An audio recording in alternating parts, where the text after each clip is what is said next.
Okay, let's get it started. I think I'm streaming. Started. There we are. I think I'm streaming. Started. There we are. Okay. Alright. First things first. Let's pause this. Okay. Okay, that's popped out. Alright, we're going to try something new today. Well, new for my workflow. Nobody else is going to see anything. Oh, let me close some things that I don't need. Okay, everything just reset for a second. Hopefully nothing happened with stream. Okay. Alright, here we go. Streaming away. Alright, advertising. Everybody, please bear with me while I advertise.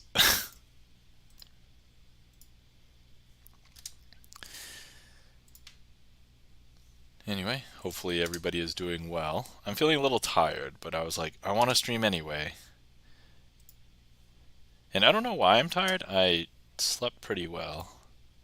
And that's usually the reason why I would not if I was tired. But I did eat a big dinner today, inadvertently.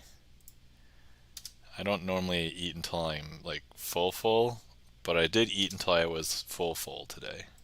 I did do a bunch of cooking, so I don't know if that played a part in it at all.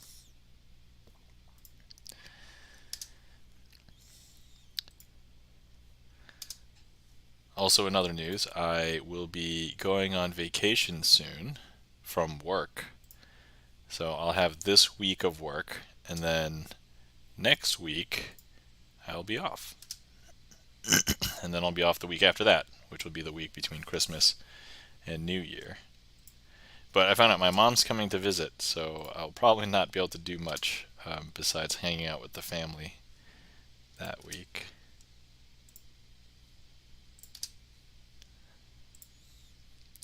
But anyway, in other news, I've been exploring a new effect.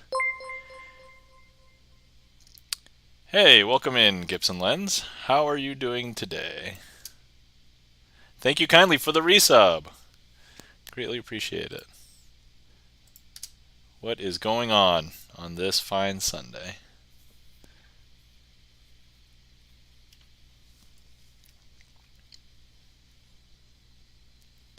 I'm just currently advertising and babbling to myself, so there's really not much going on. How's it going, Bert?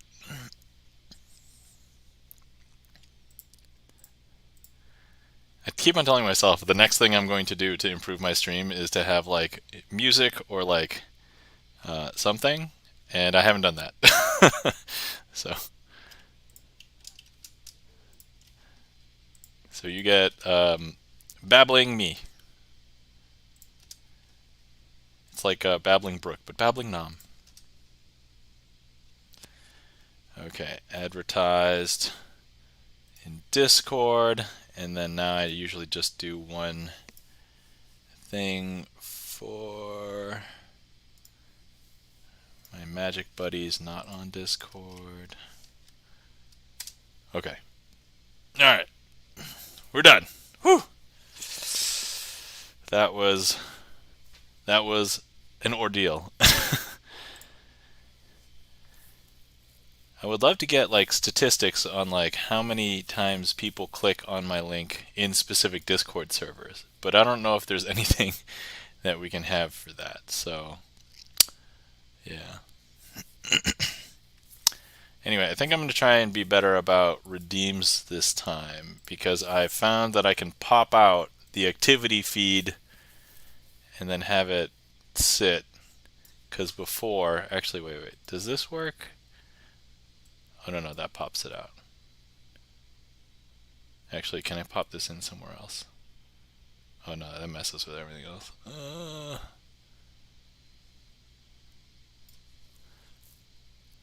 Hold on. Can't make that any smaller. Alright, well, I'll figure it out. Maybe next time. Alright, activity feed, here we go.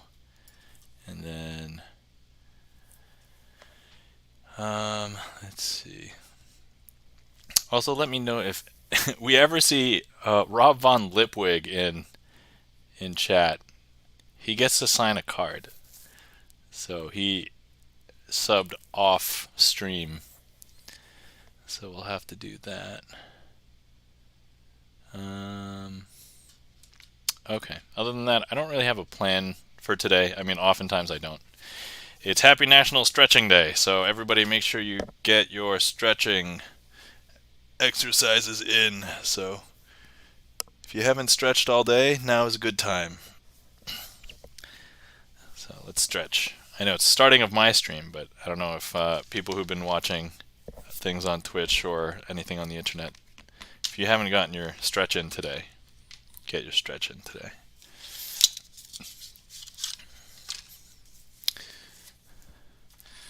And I realize I just moved a box, and it is part of my workflow. I need to put it back, because that's where I put my keyboard on. And I don't want to spill any drinks. Oh, good.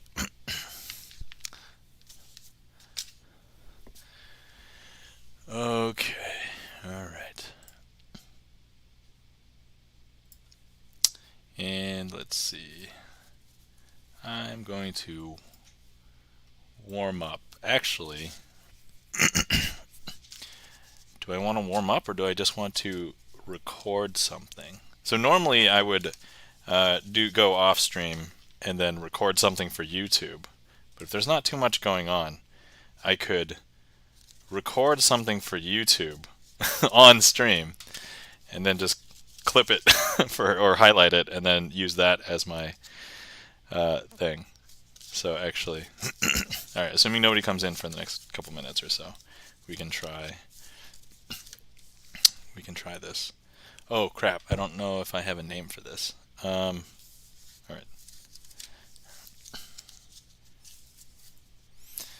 That's all right. All right, we'll have to figure it out. do.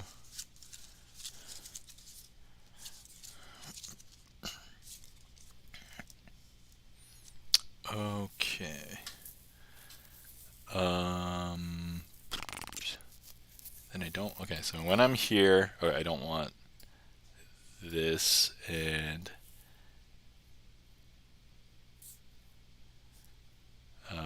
StreamerSonglist. There we go.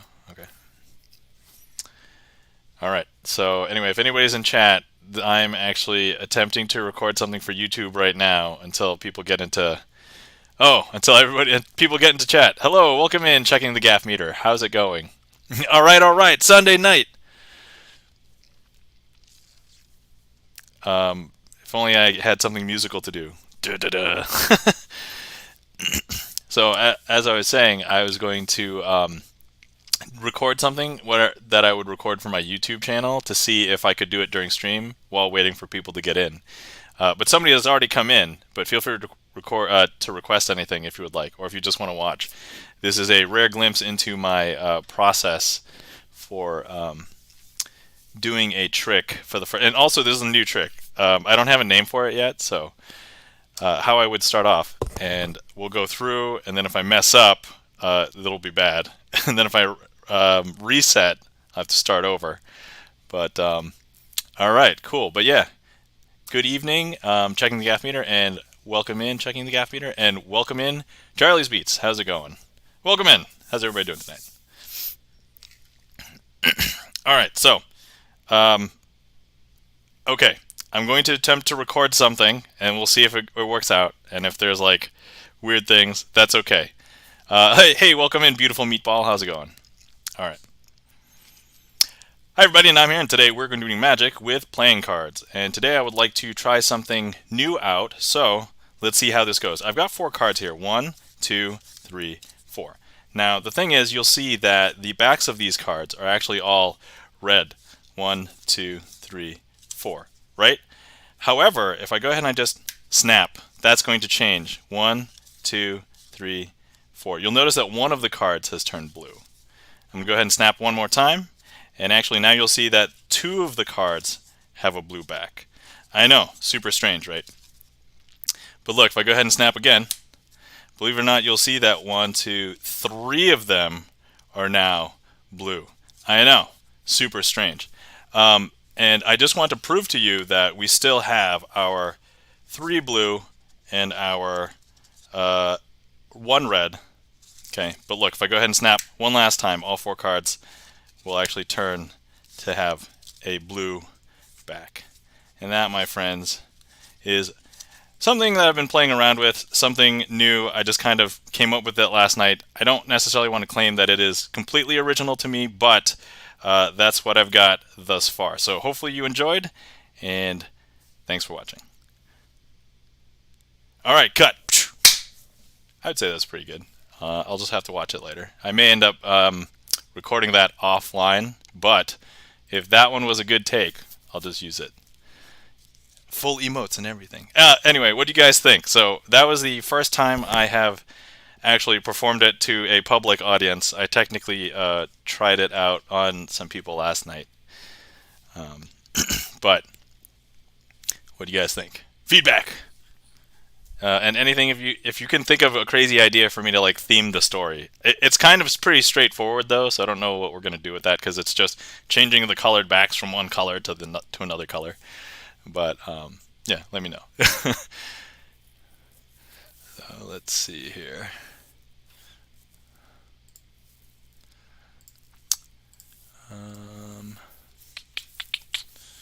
All right, turn these beads. Beautiful bead ball. All right, thank you kindly for the claps, Gibson Lens, and the emotes. Beautiful meatball. Welcome in. How are you guys doing? Beautiful meatball says it was great. Awesome. I'm glad that you enjoyed. Yeah. So I was like, oh, it's super quick. It's very simple in premise. You don't really need too much to like get it to work. You do need, I guess, for that, you need 2 decks of cards. I guess I could use like face cards and number cards and just use 1 deck and have that be turned face up to do it from the same deck of cards. But for the most part, yeah, it's not too involved. Oh, hold on. I have to go turn on various things on this screen. That's StreamerSonglist. Okay, there we go.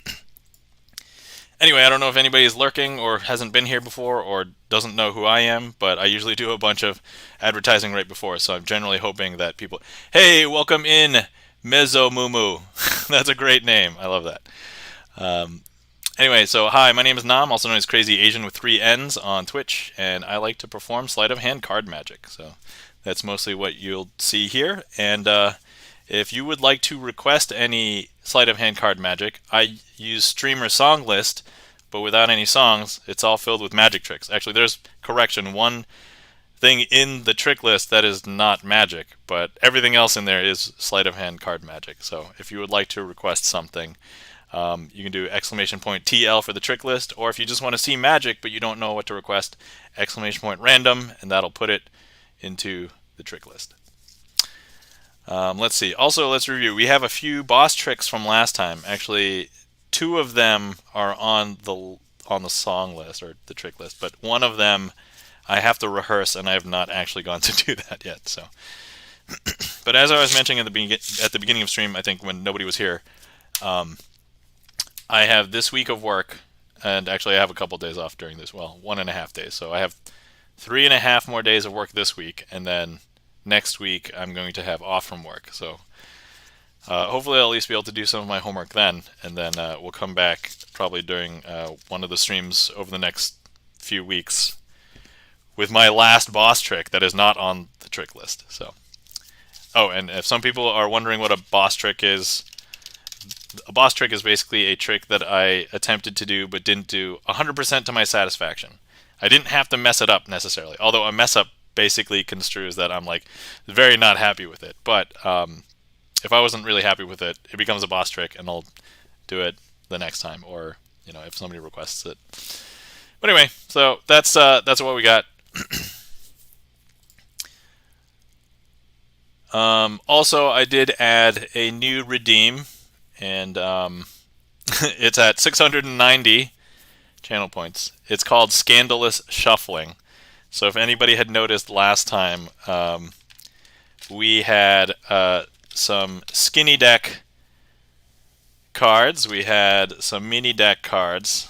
We have plastic cards. We have clear plastic cards. We've got blue back cards, red back cards. Scandalous shuffling is where I will shuffle two halves of decks that are not compatible with each other into each other.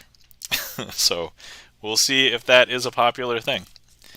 There happened to be somebody in chat that did not enjoy them at all, or did not like them. So, hey, excellent. Thank you for the follow, Mezzo Mumu. Thank you kindly for following. And I believe you are now able to request a trick if you would like. And if not, I was probably just going to put a random one. Anyway, checking the gaff meter says it's very upsetting. All right, so checking the gaff meter happened to be the one that was not too happy with it. So, all right, Mad Monty. Okay, we can do that. Let's start with that.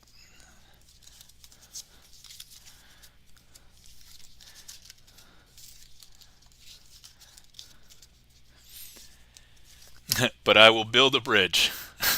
Random. Okay, cool. Excellent.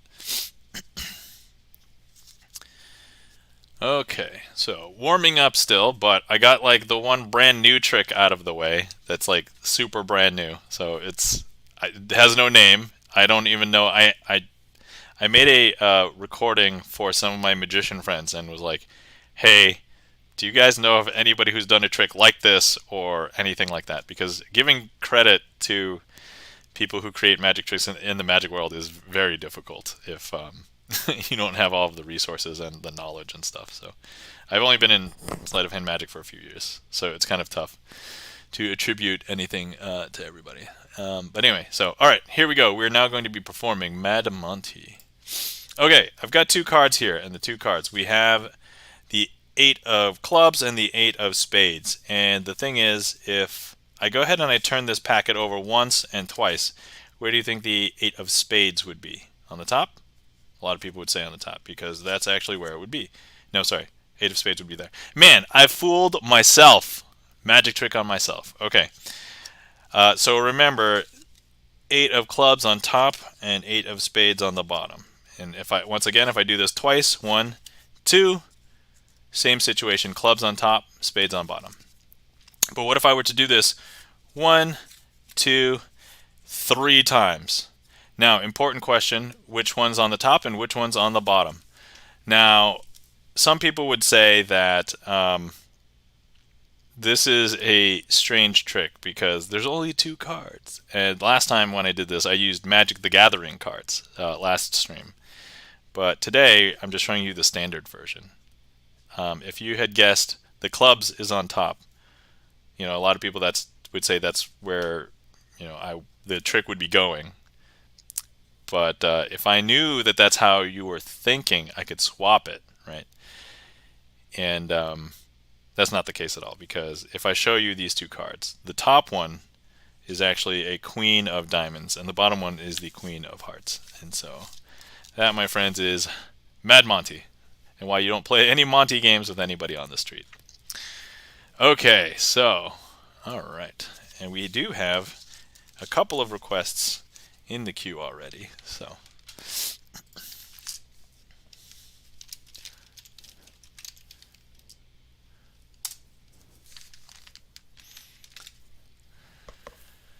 All right, oil and water. We're going to have to set up for this. But anyway, how's everybody doing today? And if you were not aware, today, happy National Stretching Day. I don't know if you've just been sitting at home or if you've done things today, but if you haven't stretched, go ahead and take a moment to stretch. Ugh.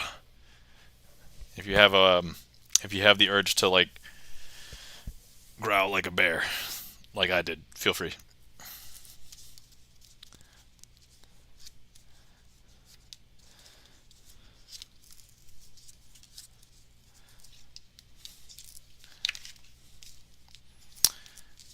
Okay.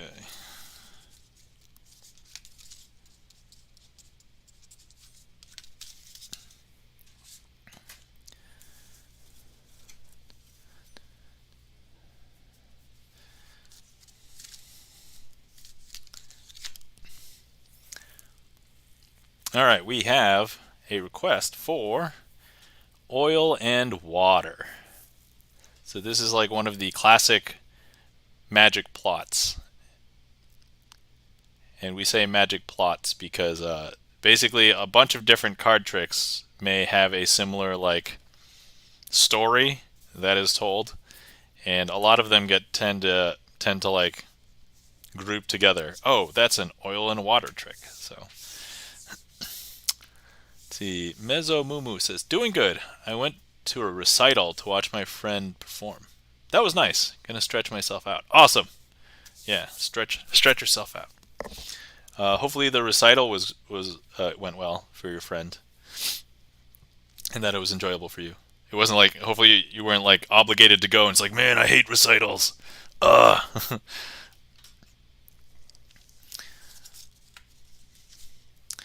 Okay, so what we have here are 4 red face cards and 4 black spot cards.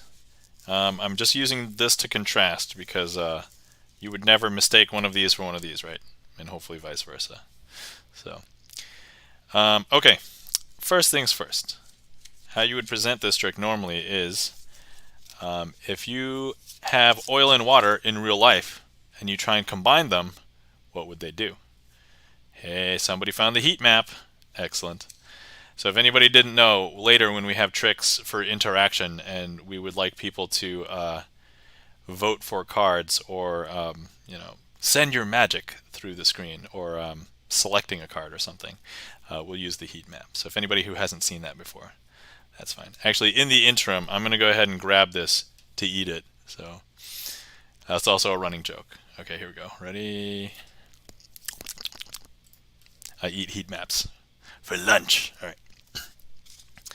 Okay, so before you forget, I have the black spot cards here. We have the red face cards over here. And as Checking the Gaff Meter has said, if we attempt to mix oil and water, they would separate.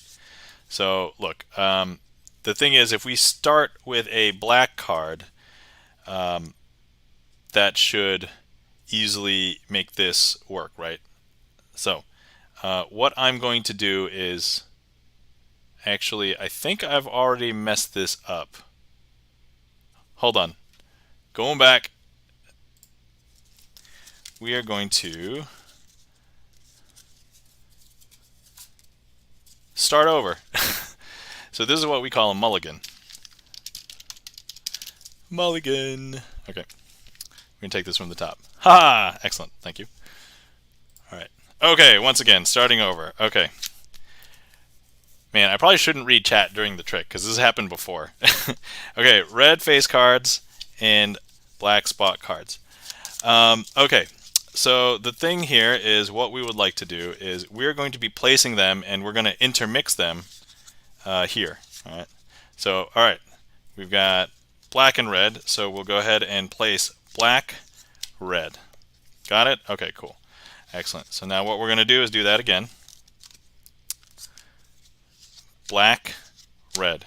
Okay, black, red, black, and red. Okay, so there we are. Now all we have to do is give it a few seconds because it's not instantaneous when they separate. But actually, if we can take a look, let's go ahead and take a look at the bottom. Okay, that's a black card, so black must be sinking.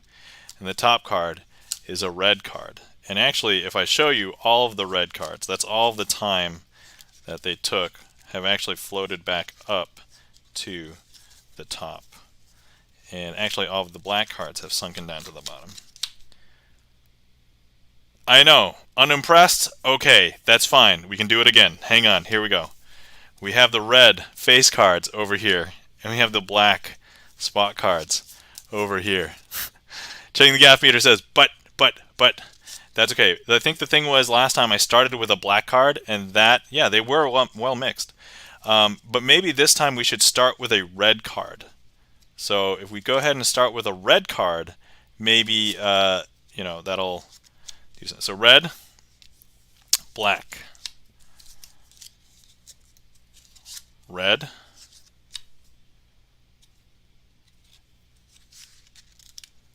black. And then let's just speed this up. Red, black, red, black. Okay. Now, all it takes is a few seconds. I'm not even going to clump them together. Let me just separate them right now. Ha! And I could just end it as a comedy routine right there. But that wouldn't be as impressive, would it? So last time we started with black and black sunk to the bottom, right? So that would make sense. But we started with red this time. And if I show you the bottom card, that's black. And actually, if I show you the top card, this is red. Okay, all right. It's only one card, one card. Maybe it won't be all the way through. Okay, that one's black. This one's red. This one's black. This one's red. This one is black, and this one is red.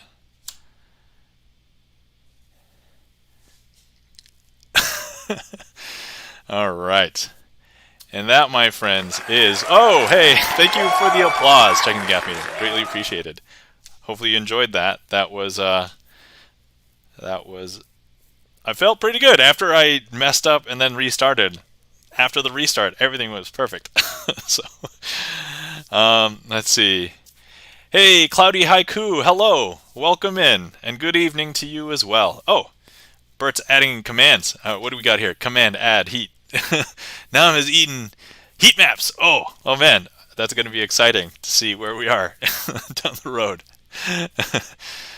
All right, yeah. Okay, I just want to relive what checking the gaff meter was responding.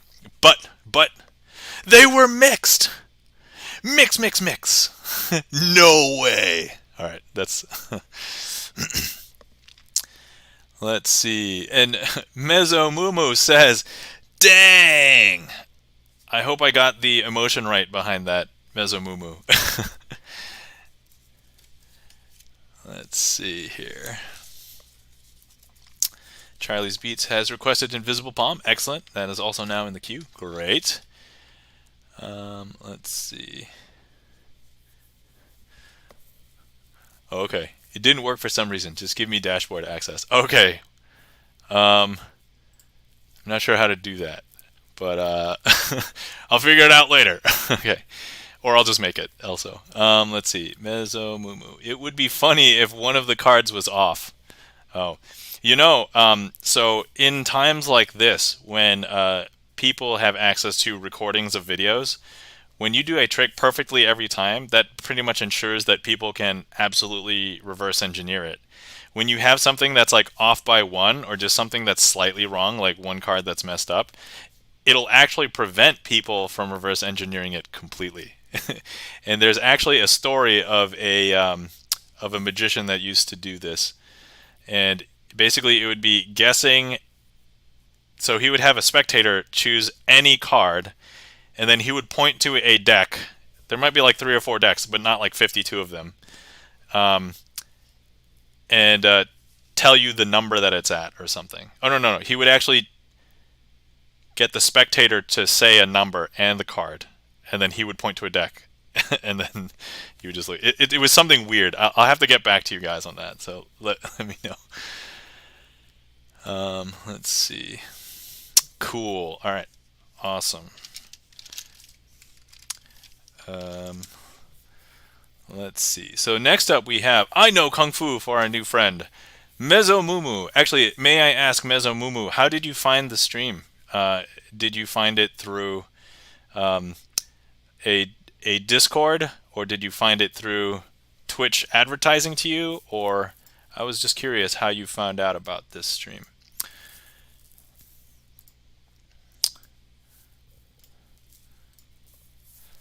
Okay, let's see. I found you through Rob's Discord. Oh, okay, cool. Oh, all right. That means I must have seen you in Rob's chat, or the man even gave you a shout out before. Yes, he's given me quite a few shout outs. He actually, and what we have lovingly come to call the a crazy Asian theme song. So yeah. All right, cool. So let's grab some cards for I Know Kung Fu. This one's kind of a new-ish one to my repertoire, but actually I don't even know why. I can just set up for this on stream. That's fine. All right, I'm going to set aside 4 helpers. They're going to be the 4 kings. The 4 kings will be our helpers here. And then we're going to need a card selected. So Mezomumu, if you would like to select, are you on a desktop? Because if you are, you can just click directly on screen and a heat map should appear. And if you're not, just you can put any card into the chat and that'll be the selection. So let's see here. Yeah, checking the gaff meter because he can do magic. Yeah, I'm collecting clips of that, so I think I have like 4 or 5 clips where Rob is singing. Okay, we have the Queen of Hearts. All right, excellent. Let's see. I didn't find you, which explains why I'm not here. Ah, well, welcome in the Trek nerd, and you did not find me. Did we ethereally know each other? All right. Let's see, me having done very basic card tricks from a long time ago, I knew I had to come check you out at some point. Oh, okay, awesome. That's cool. Yeah, if you've been into Magic at some point in the past, that's cool. All right, our selection is the Queen of Hearts. So what we have here are 4 helpers and the Queen of Hearts. And we're just going to go ahead and eat these heat maps here. Thank you kindly for the heat maps, everybody. All right, cool. So, Queen of Hearts. Now, what I would like to do is I'm going to go ahead and turn over these kings. So we've got the King of Diamonds, King of Hearts, the King of Spades, and then the King of Clubs, and of course, our Queen of Hearts. I'm going to place the Queen of Hearts there. And what we're going to do is I'm just going to go ahead and place our 2 kings over here. I'm going to place the black kings. The red kings are going to go on top of the queen. So we have all 3 red cards here. And what we're going to do is I'm going to go ahead and grab the spirit of the Queen of Hearts. And I'm going to go ahead and place it over here. Because I don't know if you've noticed, the Queen of Hearts has traveled from here to over here. Okay. Super weird, right? I know. You missed it the first time. Here, we'll do it again. Queen of Hearts is there. And then we're going to go ahead and start off the same way, but actually this time, here, Queen of Hearts right there, 4 kings right there. This time, we're going to turn the red kings face down, but we'll leave the black kings face up. So we'll leave the King of Clubs face up here. We've got the King of Spades, and of course our Queen. Now, I just want to let you know that the Queen is still there. Okay, but I'm going to go ahead and place the Queen down here, and we'll do something different this time. We're going to go ahead and force the Queen to be in between the black kings, like so. And then I'm going to go ahead and grab the spirit of the red. Sorry, we're going to grab the spirit of the red queen, Queen of Hearts, and I'm going to place it over here. And actually, if you didn't notice, as I'm pressing my hands together, those 2 cards that were once the red kings have now become 1 card. And if I show you, it's actually now the Queen of Hearts. And you're probably wondering, wait, where are the red kings? And there's only 1 card in between the 2 black kings. I know, that's the weird part, because if I show you, if I just pull on the 2 ends here, there's actually 2 cards over here, and both of these are the red kings. And that, my friends, is I Know Kung Fu.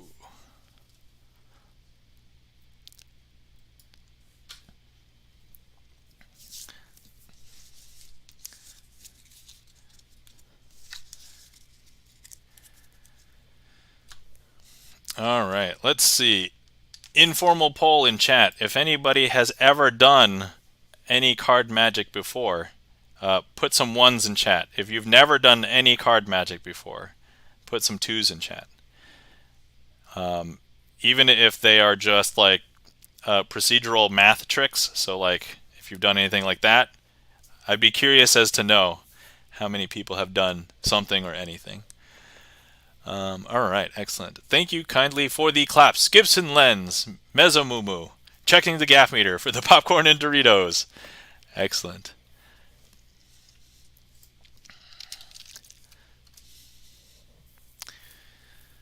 Okay, Charlie's Beats has requested a trick called Invisible Palm.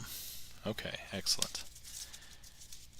Is there anything I want to do with this especially? I'll just do it the standard way. Let's see. All right, we got some ones in chat. Yeah, that's cool. Especially if I mean, I imagine a lot of people who are interested in Magic or card Magic, they've probably done some trick like back in elementary school with a deck of cards to fool some friends.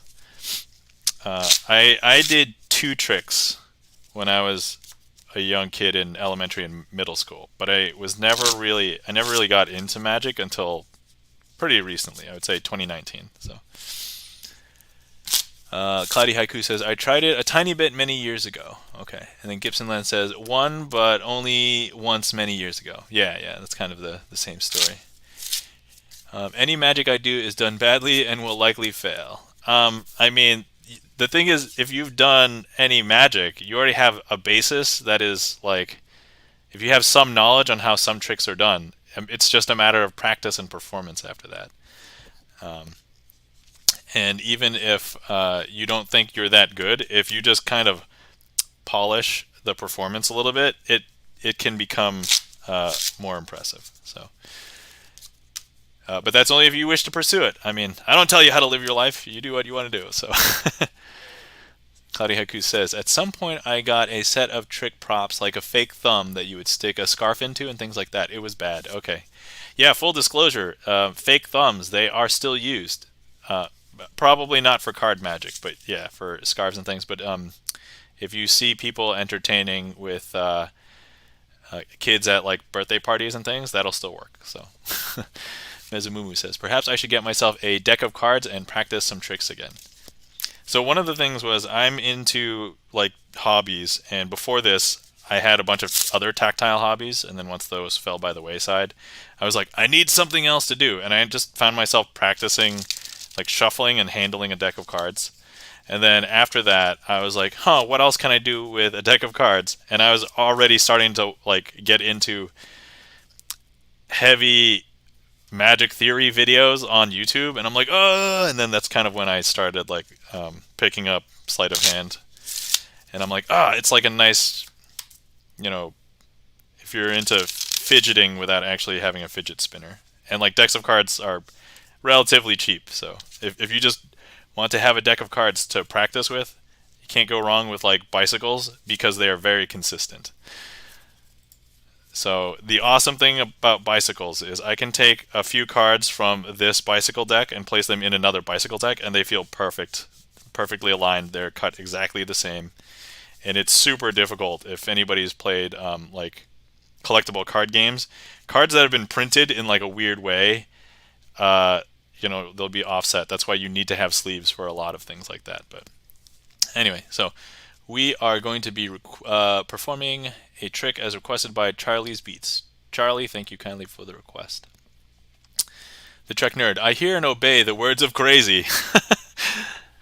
So, just in case you're hungry. Well, I mean, so I did have a big dinner today, but I could always use some more heat map. Okay, so Invisible Palm. We have 4 cards. Now, the thing is, and actually, while we're talking about magic, I can kind of reveal something to you guys if you're unaware. There's a technique that magicians will use, and it's called palming. And the thing is, I'll hold a card in my hand, whether it looks like I'm holding a card or not. But when I fully expose it, you'll be able to see that that's where the card is. But this is called the invisible palm. And what we are going to do is we are going to palm a card invisibly. Because if you can't tell, the card is actually in my hand. It's just invisible. And you won't be able to see it until I want you to see it, like if I place it down on the table right here. Now, we're going to break one of the rules of magic. I do say that a lot because I've built it into the pattern of my tricks. But I'm going to go ahead and do that again. So here's the one thing. If I want to expose it, you'll see it like this. But if I go ahead and I palm the card like so, it's actually there, but you can't see it until I want you to see it, in which case, until I placed it down on the table, like so. I know, super weird, right? That's okay. So look, what we have here, I'm going to go ahead and show you that this last card is a 10 of hearts. So I'm going to leave the 10 of hearts here. And the other cards, there you go. But what we're going to do is I'm going to palm it off the deck. It might be a little bit more visual here. So look, if I show you, card is here.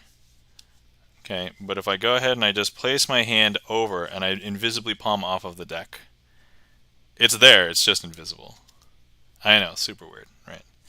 But it's okay, because I'll let you see it when I want you to see it. Right there. And of course, we did know what these were, but this is obviously still the 10 of hearts. And that, my friends, is how you invisibly palm. Hopefully you enjoyed.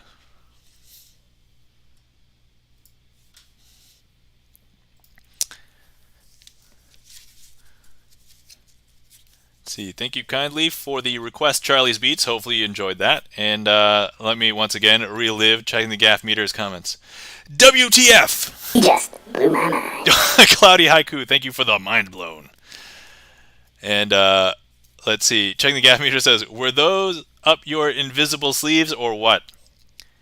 Alright, you got me. I had invisible sleeves, and they were up there. Hey, welcome in, Wabi Sabiko. How is it going? Welcome in. Let's see. Thank you for the claps, Gibson Lens. And thank you for the Doritos and popcorn. Checking the gaff meter.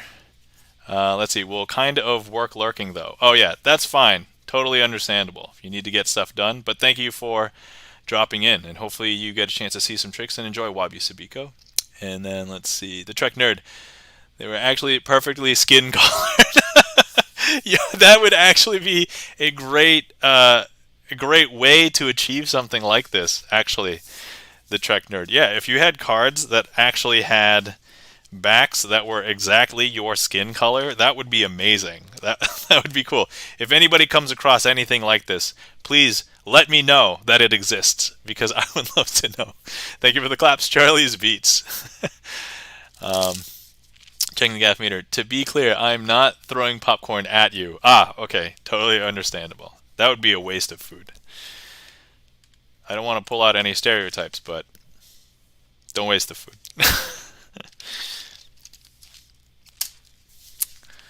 All right, let's see. Red packet, black packet. All right. Let's go ahead and prepare for that.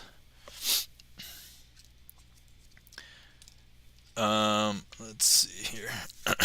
This was requested by checking the gaff meter. Okay. Cool, cool.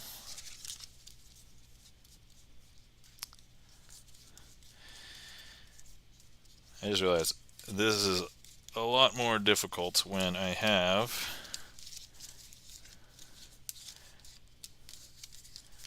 actually, I'm not going to say that out loud. I don't want to give anybody any ideas. But what I was going to say is having a lot of signed cards is bad for a bunch of different magic tricks. Because when you need things to be discrepant, for example, that is no bueno.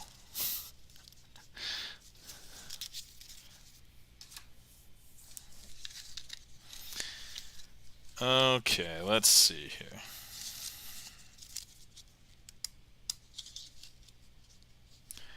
Alright, this trick as requested by checking the gaff meter, red packet, black packet.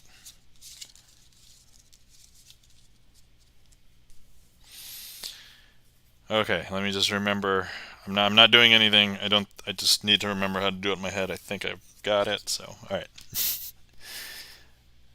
Okay, here we go. Okay, this is a trick called red packet, black packet, or at least that's what I think it's called, or at least we'll call it that for the time being. Once again, attributing card magic is difficult. Anyway, we have 8 cards. They're separated in a way to hopefully elucidate you that this packet is a black packet. And this packet is a red packet. But what I'm going to do is I'm going to go ahead and place the black cards over here. And I've done something similar. The black cards are all black face cards. So, okay. And then over here we've got a red packet. So all of these cards are actually red spot cards. So you won't mistake them. So first things first, I'm going to go ahead and remove a spot card, a red spot card. And we're going to go ahead and take one of the black face cards and place them into the packet like this. And if I just go ahead and I snap my finger, believe it or not, something has happened. If you take a look and I go through, these all have changed back into red spot cards again. I know, super strange. Okay, look. We're going to go ahead and do that again. I'm going to place a card here, and we're going to go ahead and scoop this card up and place it into the packet once again. Actually, if you guys didn't notice, when I snapped and I did this, the magic move was this. That was the magic move. Shh, don't tell anybody. But if I show you, now all of these cards are once again red spot cards. I know. We can also do it with 2 cards at a time, because if I place 2 cards there and I use this to scoop up the 2 remaining black face cards, I just turn that over. I do the move once again. Here we've got 4 red spot cards. Now, you're probably thinking, where are the black face cards? And to that I would say, great question. And a lot of people believe that they would be here. So I see checking the gaff meter has attempted to do the transporter. I didn't see it. Something go wrong. Hold on. I'm going to attempt to transporter on my end to see if... Alright, well, I played it for checking the gaff meter, so that your redeem was not wasted. But anyway, so we've transported something. If you didn't know what was transported, I actually transported, or actually checking the gaff meter transported all of the black face cards away, because none of these cards are black face cards anymore. So what I need to show you is it's in order. Here we go. Hey, I just met you, and this is crazy. So here's my number. So call me maybe. And that, my friends, we've replaced all of the black face cards with the lyrics from Call Me Maybe. There you are.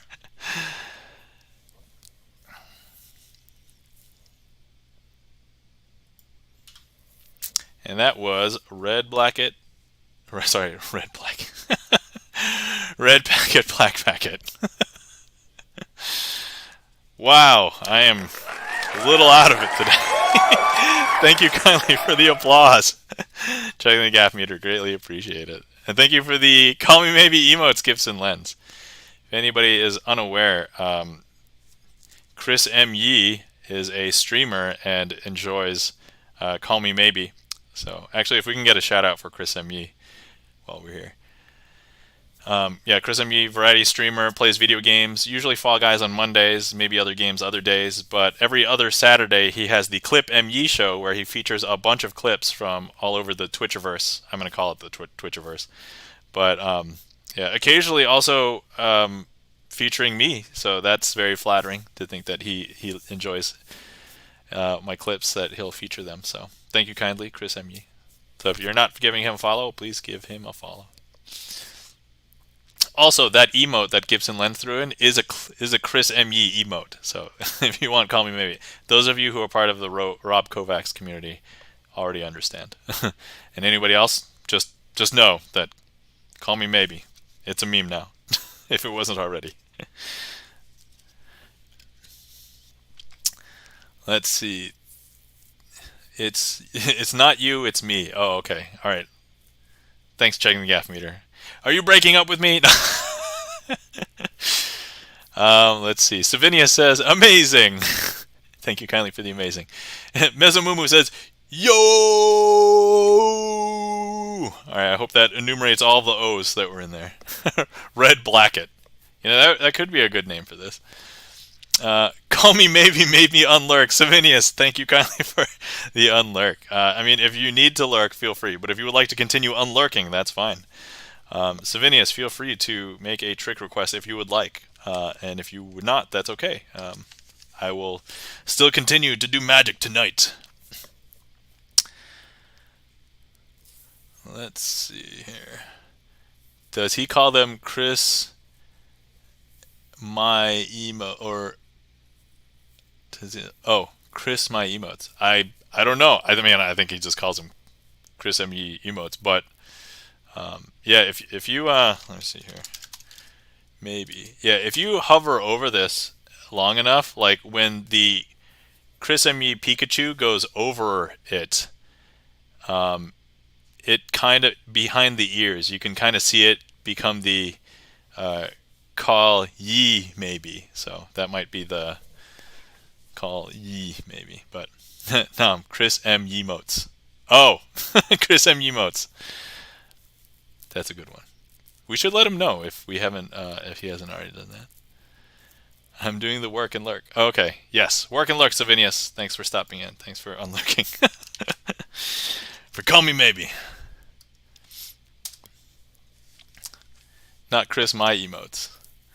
Emotes. All right.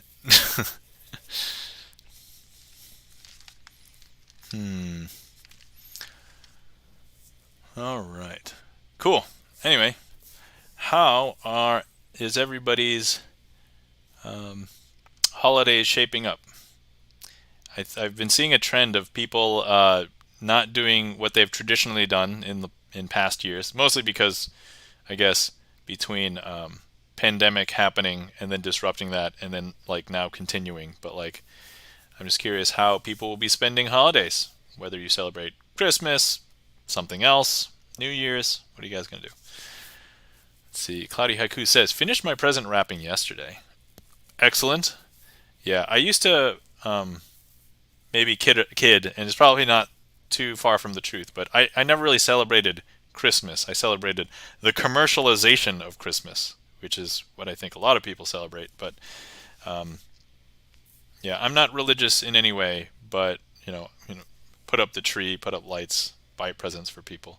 But the past couple of years, I've bought way fewer gifts, and I've done hopefully more thoughtful things, like writing more things in cards. And one thing that I do like that I used to do that maybe I should bring back is make a mixtape for people. And maybe I don't have to make a real mixtape, but make a playlist for people. So, as Mumu says, got a Secret Santa exchange with friends coming up. Ooh, exciting! I know for those things, it's like, do you have like dollar limits, or are there any guidelines or things like that? Or is it like a big elephant swap or Yankee swap? And I know some of those are like super weird rules. Everybody gets their name put into a raffle, pull out names, and then you get to pick your gift. And then sometimes you can steal gifts from other people and stuff like that. So let me know if it's one of those. Everybody, if you are interested in seeing some more magic, currently the trick queue is empty, so feel free to request anything. Exclamation point TL for the trick list, or you can type in exclamation point random to randomly put something in there. Let's see, no more than $30. That seems fair, but also like pretty good. Like, you can do some stuff with $30. I've seen some things where it's like, no, more than $10. I'm like, what can you buy with less than $10? And it's like,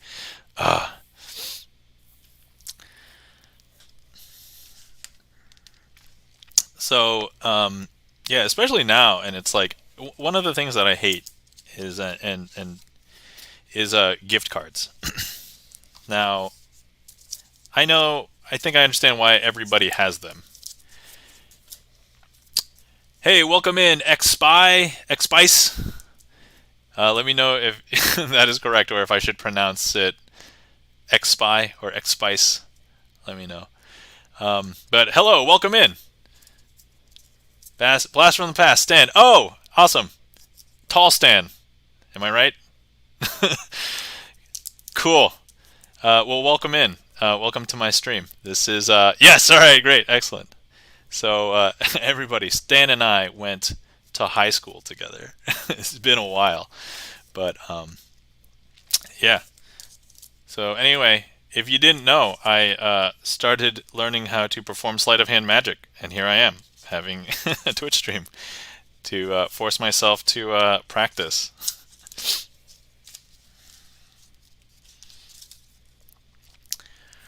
Let's see here.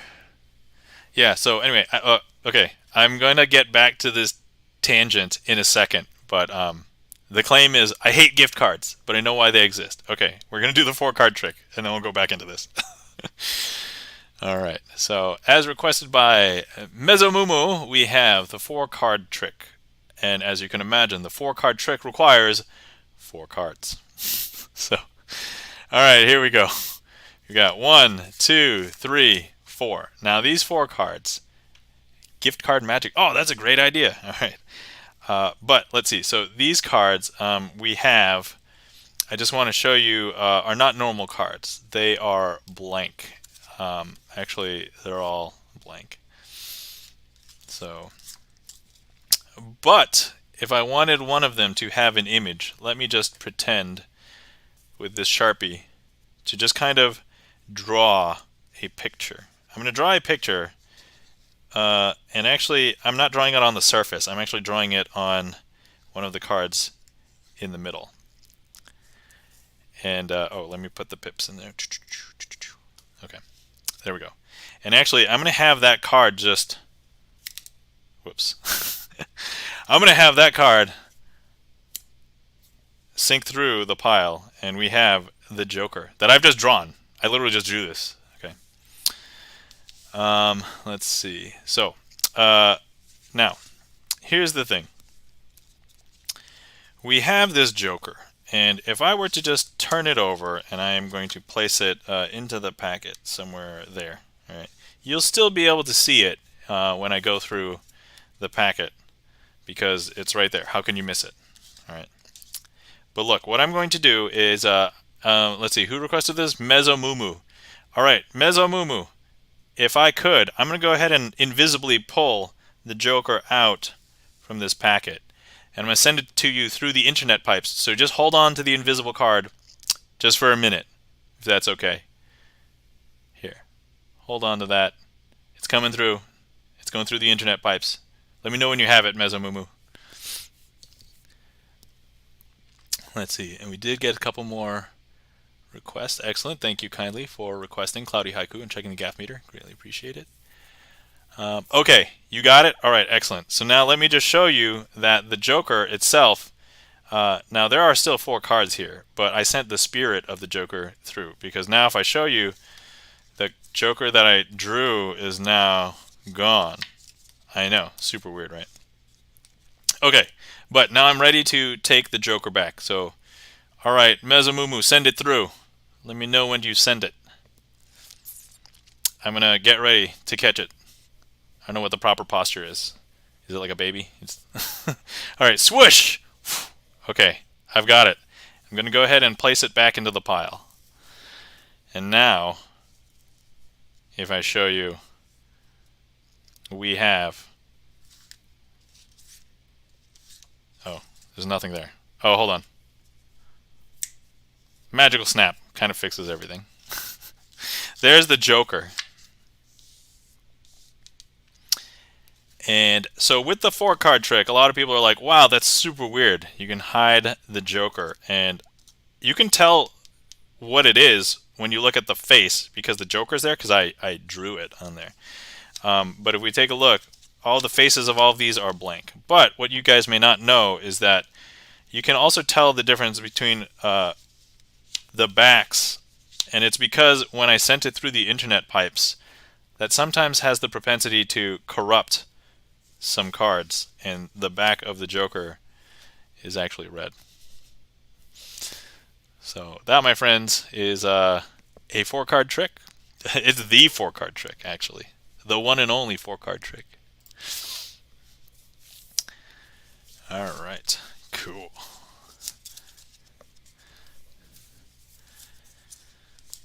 All right.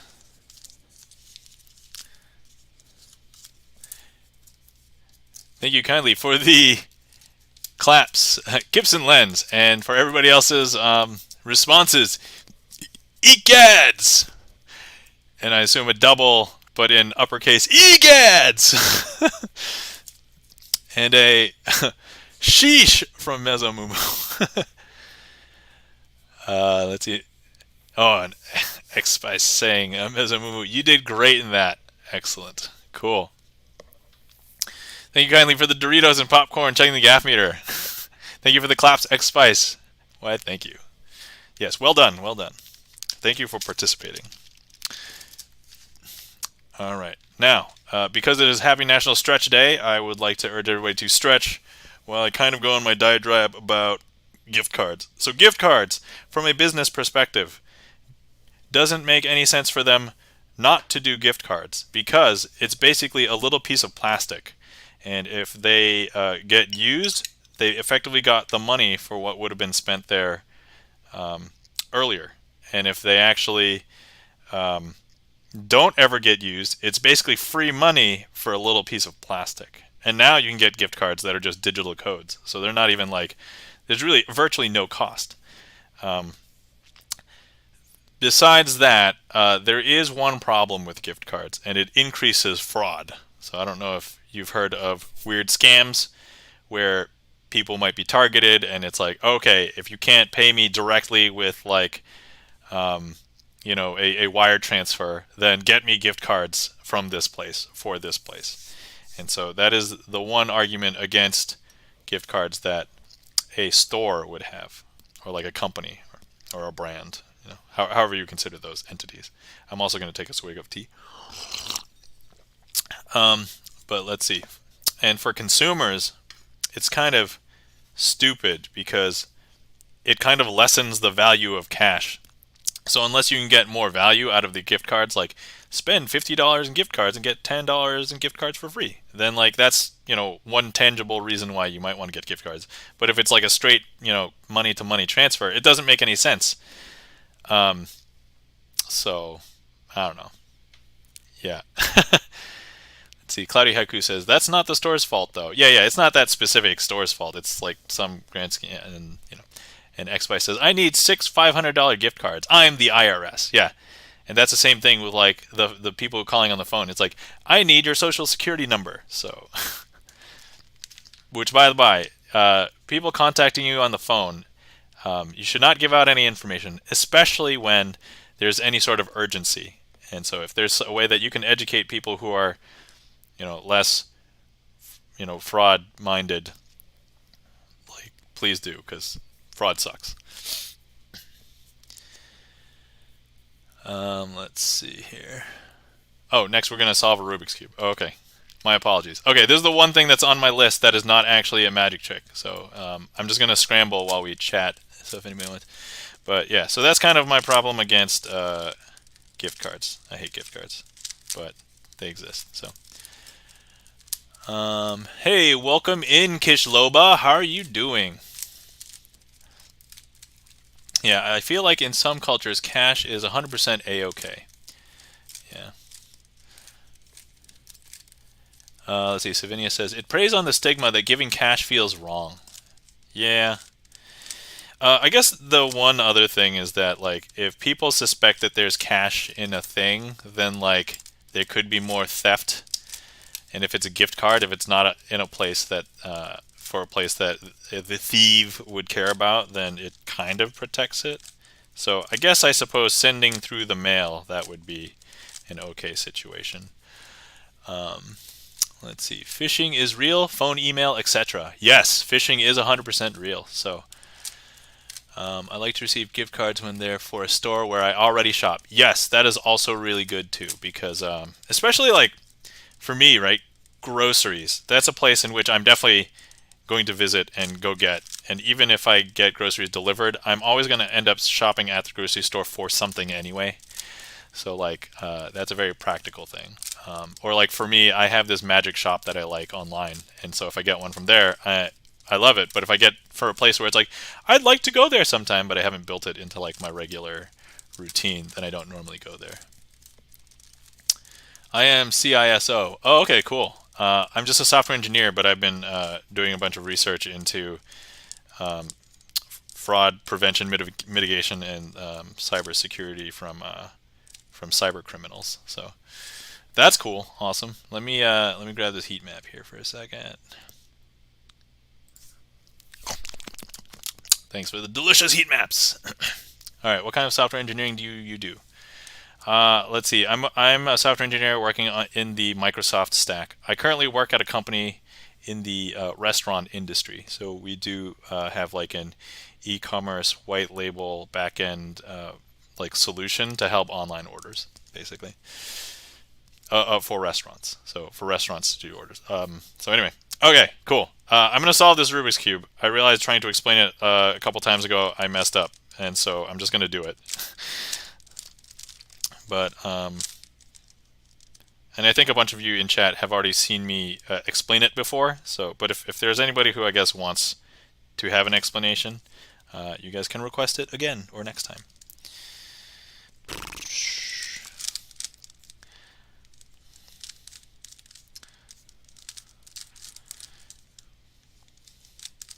And also, I realized that looking at chat also has messed me up in the past as well. So,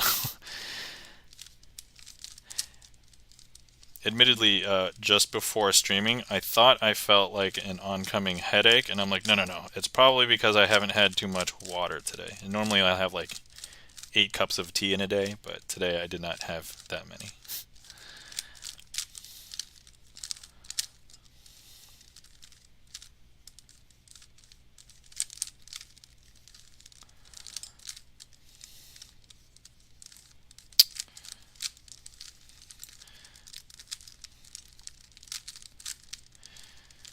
Okay, where the heck is this piece? Okay. Okay, I can take a mental break after the first 2 layers. So I've solved the top layer and the second layer, which basically means this matches, and then all of the side pieces match that center. Okay, let me catch up with chat here. Oh yeah, going back to phishing is real.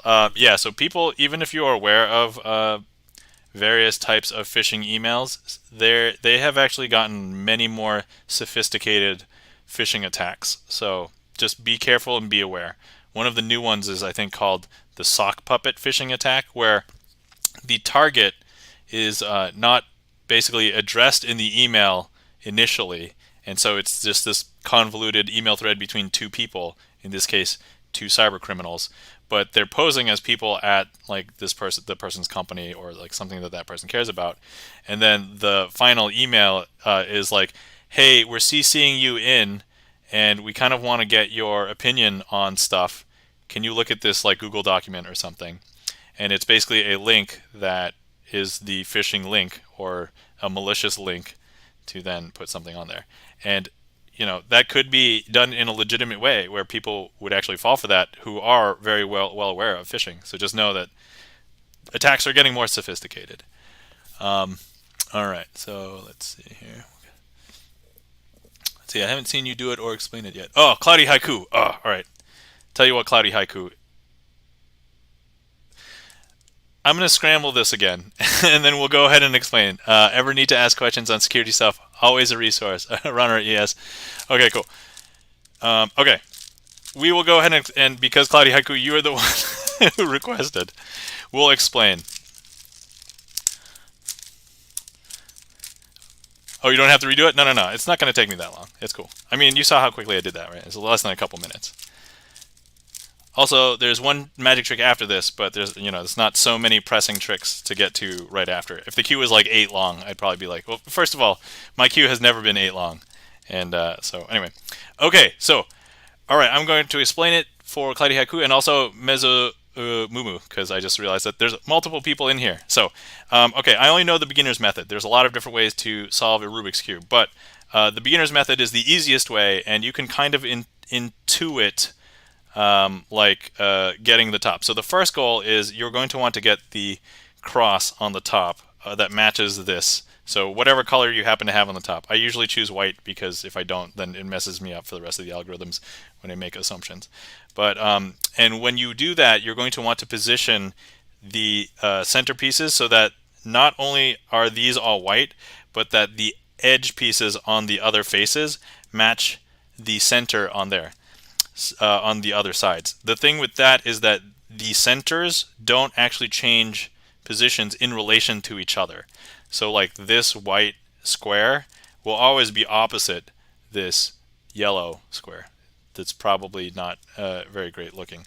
But that means all of these other ones will always be the same in relation to each other, the center colors wise. So now I'm just going to do a series of turns.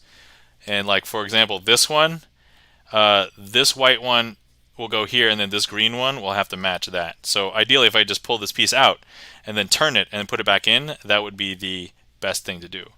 But we're not going to take that out. All I'm going to do is I'm just going to turn it once and turn it twice, and then if I rotate, that'll kind of simulate putting it back into that position. So I can do that with all of these top pieces. All right, so now once again, I'm going to go ahead and do all of the top squares, doing something similar to that. So I've gotten this one, which is the red and the white. Let's see here. So this one's easy because this one is the white and the orange, and the white and the orange has to be here, and all I have to do to get this in the right place is just turn it completely 180 and it gets in the right place. And then the last one is this one, which is the blue and white one. So now I've got the cross, and it is also correctly correlating with those edges. Now I'm going to do the corners, and as you can imagine, all three colors have to match. So I'm going to go ahead and do whatever things, but for example, we have this blue, red, white corner here. So the blue, red, white corner needs to go here because there's the blue, red, white corner. So what I'm going to do is, let's see if you can see this. So I'm going to push this over to the side, and then I'm going to push this chunk down like this. I'm going to put it where it should be if I were to rotate this back. And then I've gotten the corner back. So conceptually, you do something like that. Some of the actual situations might be a little bit different, but like for the most part, that's conceptually what you're doing. So I'm just going to go ahead and put all the corners in there now. Okay, so now we have the top layer all complete. And we talk about these in the top layer. So first, the top layer, or the first layer, second layer, and then the bottom layer or third layer. Okay, so the pieces that are in between here now have to match their two centers. So like the piece that has to go here needs to be the blue and the orange one. So now I'm going to find where the blue and orange pieces are. In this case here. And I'm just going to do some algorithm. So here's where, if you don't know how to intuit, you'll have to memorize an algorithm. I've come up with a shortcut way to do this for myself for the first three edges. But as you can see, I just put the, let's see, Gibson Len says, I learned a worse beginner's method as a kid. Oh yeah, I don't think they were as good. I learned this maybe in 2016 or so, 2015, 2016. But anyway, oh no, 2014, I lied. Okay, so yeah, so that's back in that place. Let's see. Now, I'm just going to go ahead and do that for the next three, and then when I do the algorithm for the thing, that's how a lot of other people learn to do the normal way to get these pieces in, which I have to do for the fourth one because my shortcut way displaces that piece that's already there. Okay, so now I've got all of the second layer done except for this one edge. So this one edge, so I have to remember something like away, up, towards, down, towards, front, and then that's how I do the second layer. So now if we take a look, here's the white face, and now the first two layers are done. Okay, and now the last one is the third layer. There's basically no way to intuit this unless you've been looking at a cube for a long time. So what I've done is I memorize a bunch of algorithms based on the shape of the colors that I see on the bottom. So this is the yellow face, and so I see a recognizable shape of this like weird backwards L. And basically if I see that, I know to do something like this until I get to the fish symbol. So when I get to the fish symbol, I'll do this. And now from here, if I see the fish symbol, I'm trying to get all of these to be yellow, but these may not match, but I may have to do this one algorithm 3 times, up to 3 times. So here's one. Okay, I see the fish again, so here's the second time. Okay, got lucky, I didn't have to do it all 3 times, but now all of these faces are yellow. But these are incorrect along the outside, so we're not done. So now I'm rotating the cube to see where we have some things that match up. And this is the worst possible situation because we don't have headlights anywhere, which is basically the 2 corners that match that face. So I have to do the corner swaps twice. So this is just kind of a muscle memory thing. And this is the one where if I mess up often, so I'm going to look at the cube. So now I've gotten to the situation where I do have headlights. These 2 are red. So I'm going to rotate this to be on the red side. So these are all correct except for this one. And then on this side, we have to swap these 2 corners. So I'm going to go ahead and do the corner swap again for those 2. Okay, so now all of the corners on the third layer are correct.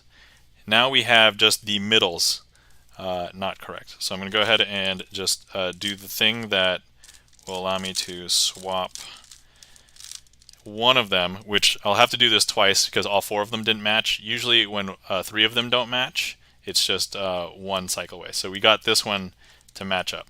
So now I'm going to be using this face with the green one as the front, moving it counterclockwise to the green side, and then that'll consequently move everything counterclockwise.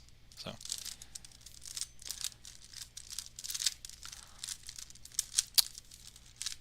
and we're done.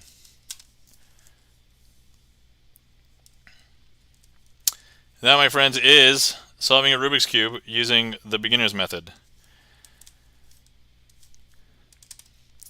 Thank you kindly for the request. Cloudy Haiku. Hopefully that was satisfactory, Cloudy Haiku. And Mezzo Mumu. Thank you kindly for the applause. Checking the gap meter. Greatly appreciate it. Interesting, thanks. I didn't realize there were methods. Yes, there are methods. And actually, I think when Gibson Lens was a kid, the internet might have not been as easily accessible or widespread as for myself. When I first got a Rubik's Cube, it was like in 2nd grade, and I don't think the internet even existed until I was in 4th or 5th grade. And even then, it was pretty crappy until much later. Oh, hold on, let me grab these heat maps here. And so there probably wouldn't have been... Oh, I missed.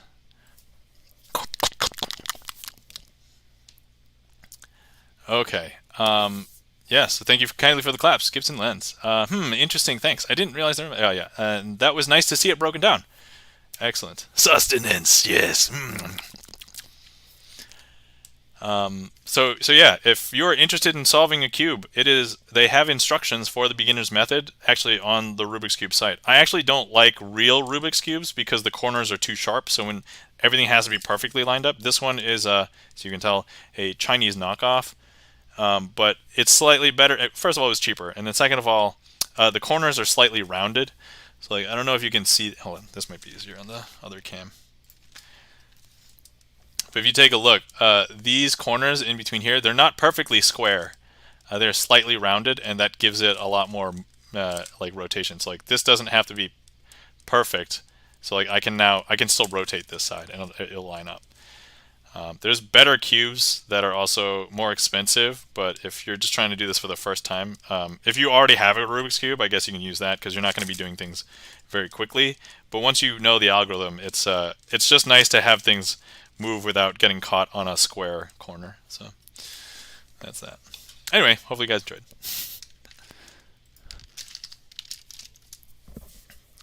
That, and we got to finish my gift card diatribe. So anyway, yeah, so if we can just get over the cultural stigma of just, you know, giving people cash, then that would do it. Okay, we have a trick request from checking the gap meter. Tangy Cat says, "Wait, I missed the Rubik's Cube tutoring session."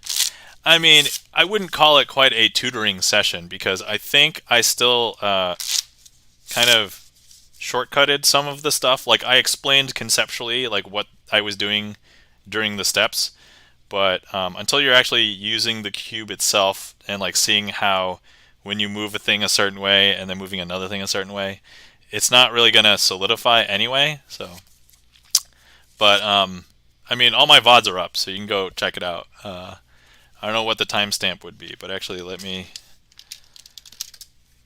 1 hour 20 minutes. Okay, so maybe 1 hour and like 14 minutes. Start looking.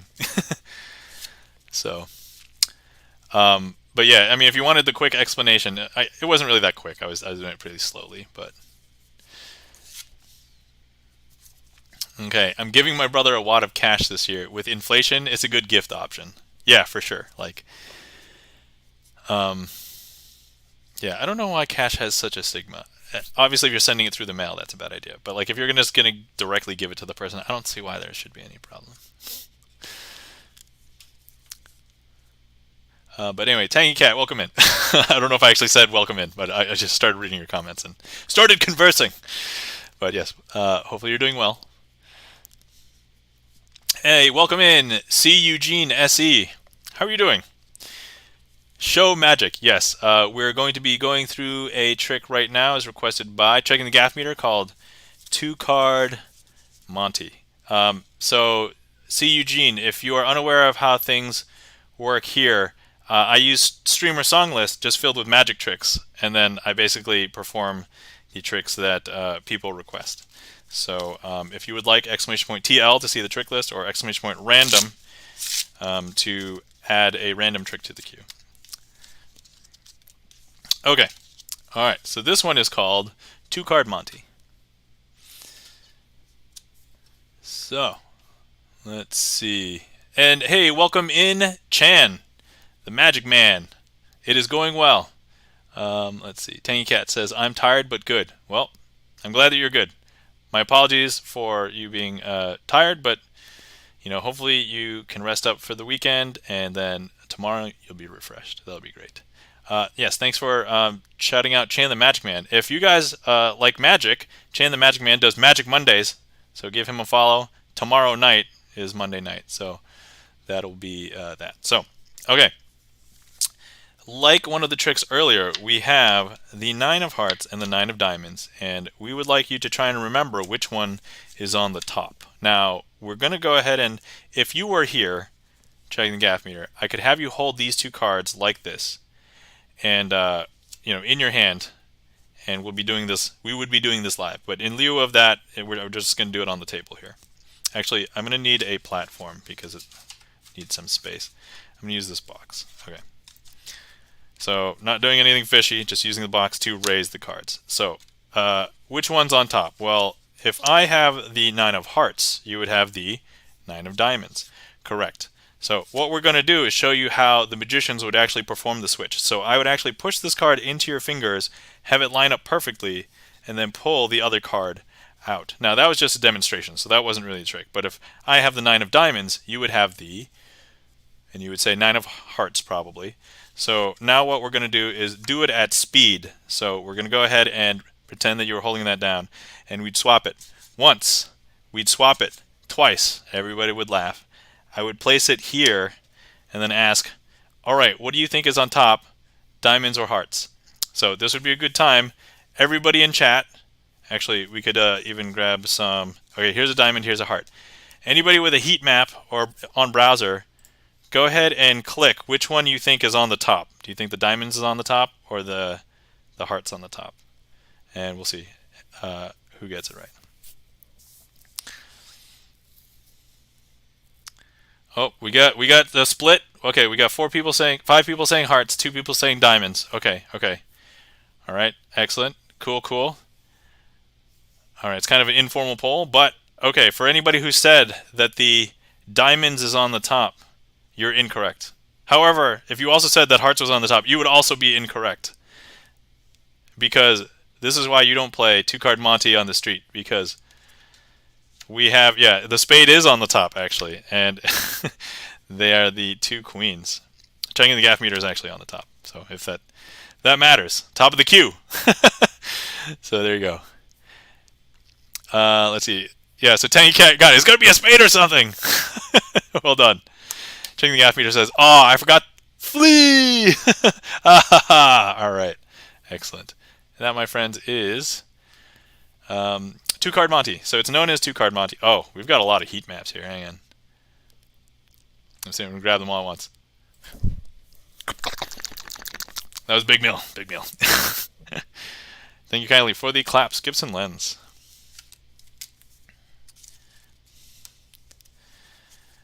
Let's see. So if anybody is unaware, yeah, the two-card Monty, that was made famous by David Blaine. If you're familiar with watching David Blaine on TV, when he did his Street Magic television special back in, I think, the 90s, that was one of the tricks that he did that, like, floored people and was like, oh my god. And I'm like, how did he do that? Like, yeah, it's great. Yeah. C. Eugene says Twitch is a wild place. Oh yeah, for sure, 1000%. Tangy Cat, thank you kindly for the claps. Gibson Lens, thank you kindly for the claps. Chandler Magic Man says, love David Blaine. Yes, David Blaine is a crazy man. He is amazing at magic, and some of the one of the types of vocabulary that we have in magic is the method. So basically, the way that you achieve a magical thing is how you do it. Now, when we talk about methods that David Blaine will sometimes employ, some people might have like, oh, he just did an illusion where he pushed something through his hand. And then David Blaine's method would be like, oh, it appeared like he put something through his hand because there's a hole in his hand, but nobody would see the hole. And it's just like, oh my god, that's like the crazy David Blaine method. Right? So, that's crazy. Alright, next we have Coin Matrix as requested by XSpice. Thank you kindly for requesting. Let's see. Checking the gaff meter. Thank you for the popcorn and the Doritos. And Mozamumu, thank you for the claps. Tangy Cat says, WTF? What? Hopefully I got the the emotion right in that WTF right there. Okay, so this is probably one of the tricks. This is like the only trick on my trick list that is not really a card trick. So we have 4 coins. These could be 4 borrowed coins. Are they centered? No. Let's kind of center them a little bit. Okay. But we will use cards because... Yeah. Okay, so we have 4 coins, 4 cards. These cards don't really matter that much. But we're all about teleporting coins. So also, if anybody wants, I do have 171 channel point redemption for transporter. That'll totally work during this trick. So prep those if anybody wants. Okay, first things first. I'm going to go ahead and cover each one of the cards. No, cover each one of the coins with a card. And then what we're going to do is we are going to go ahead and make them transport, like in Star Trek, yes. If you've ever seen a transporter, that's basically what this is. Okay. What we are going to do is I'm going to make this coin jump from here to there. Because, watch. It happens pretty quick. This one up there. And then finally, one more. And that, my friends, hey, thank you kindly for the Tangy Cat transporter effect. Thank you kindly.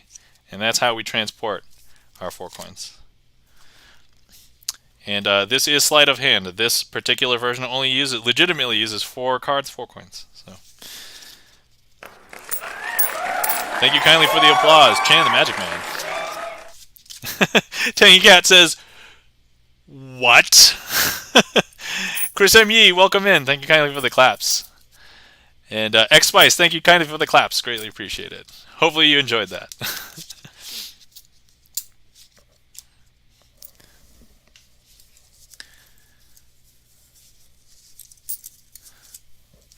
All right.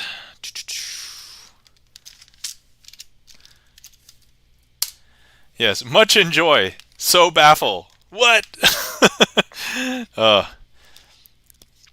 Yeah, that's the thing with the wonder of magic, right?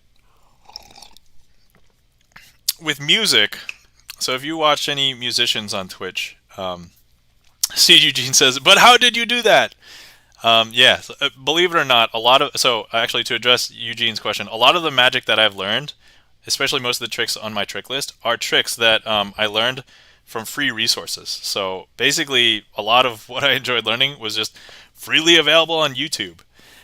So if you actually search for the coin matrix on YouTube, there'll be 50 bajillion tutorials. Some of them are sucky, believe it or not, but there's a couple of good ones. You just have to find the good tutorials.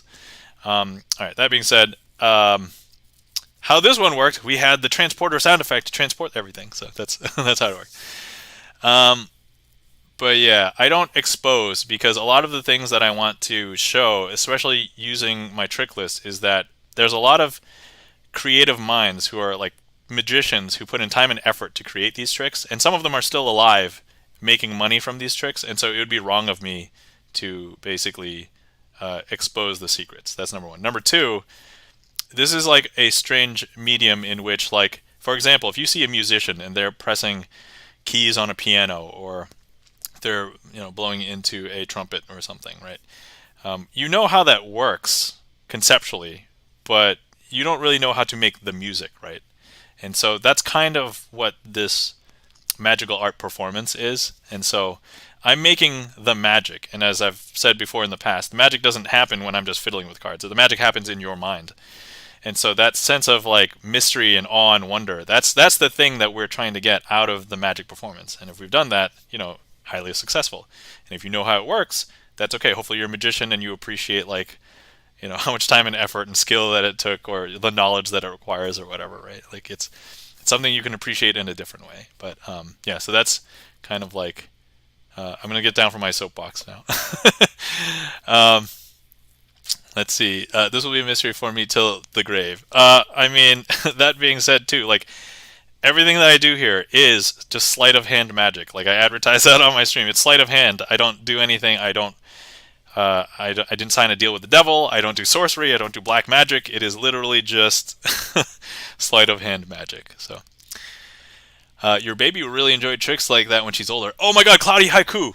Let me just tell you, I did a trick on my 17-month-old baby now. Probably toddler because she's walking around and everything. I basically just did like a marker vanish, and so it was like. Hold on. Let me see if I can do this.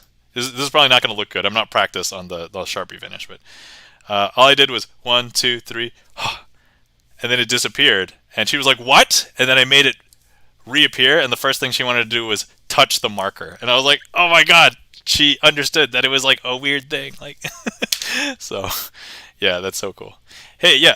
Hi, Chris, and yes, I see the greetings. Welcome in. Hopefully, you had fun at Disney yesterday. I kind of saw a little bit of the show you were streaming on YouTube. So, thanks for hopping in. Cloudy Haiku says, that's cute." Yes. You lying, you deal with the devil, and you do black magic. I mean, as I mentioned earlier, I don't have any religious affiliation, so I guess it's not beneath me to make a deal with the devil. I would just like it not to be like my soul. Let's see. Wabi Sabiko says, "Wow! Where did you hide the marker?" I mean, I vanished it. That's and then I reproduced it. So when you make something disappear, that's called a vanish. And then when you make something reappear, it's called a reproduction. So like I could do it with a card. It's so.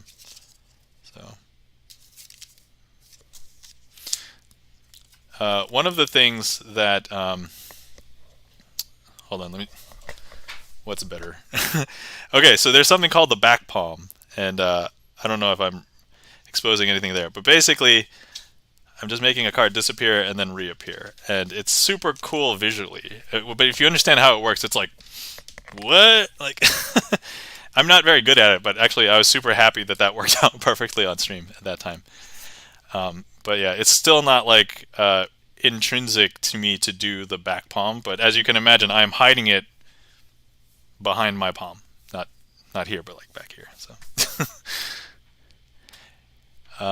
let's see.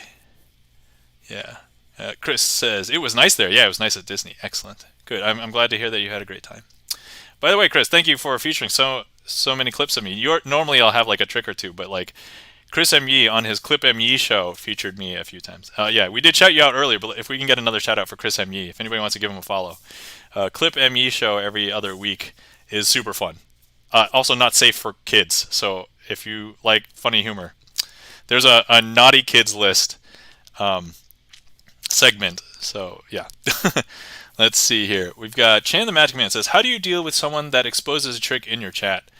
That's a great question, Chan. I have so far been fortunate enough to just say, hey guys, there's a bunch of people in chat that may not want to know how the trick is done, so let's not talk about any methods or anything. If you really want to talk about magic and methods, let's find a place to chat about it that's not like here. And currently that place is, you can message me directly if you would like, or like whisper on Twitch or something.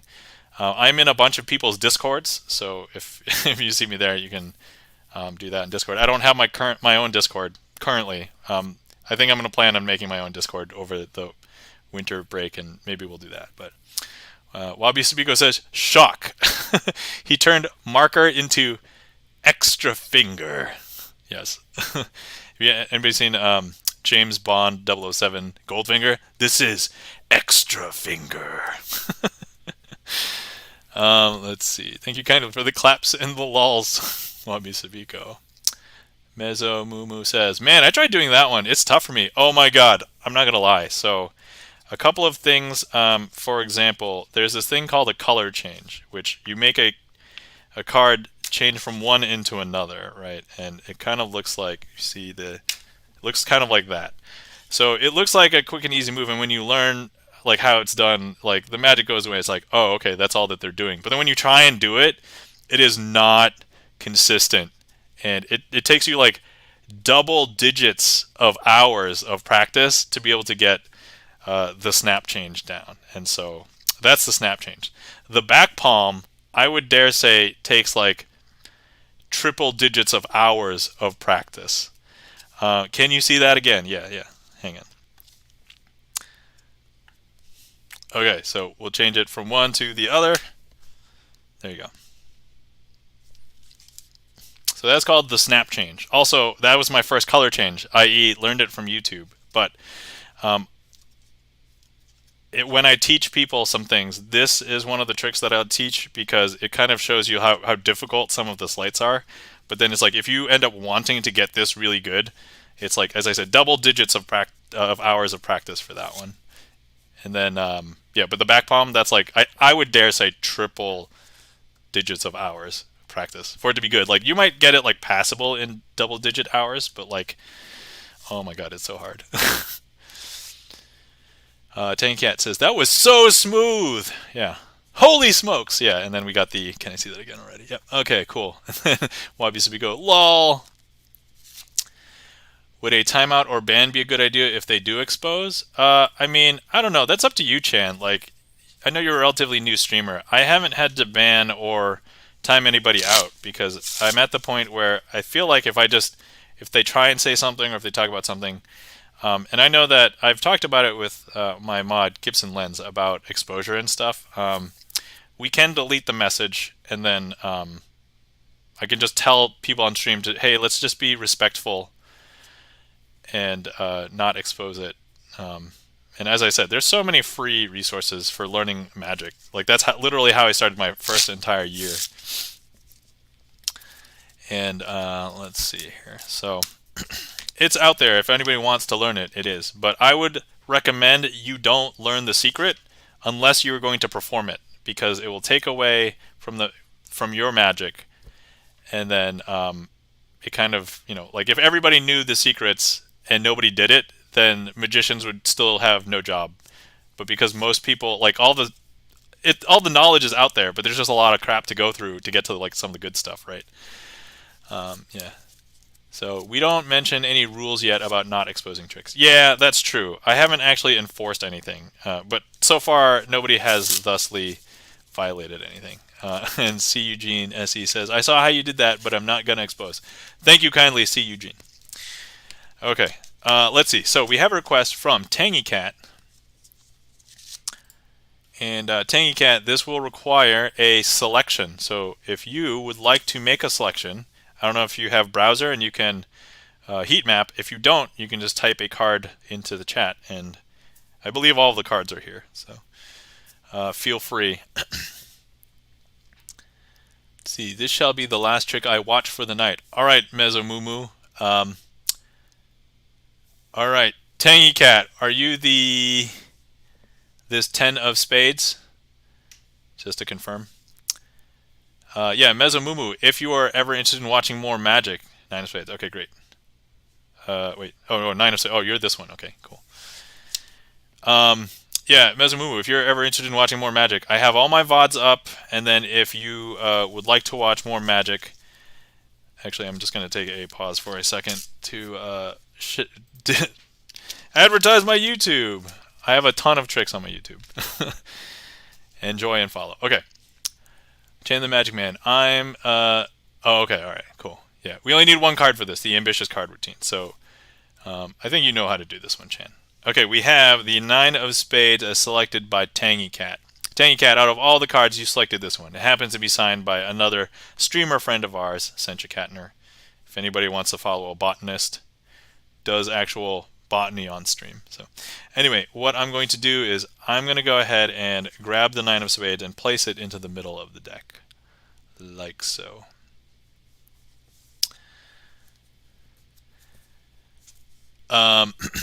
Okay, now if I go ahead and I snap my fingers, Tangy Cat, would you believe that that has come back up to the top of the deck?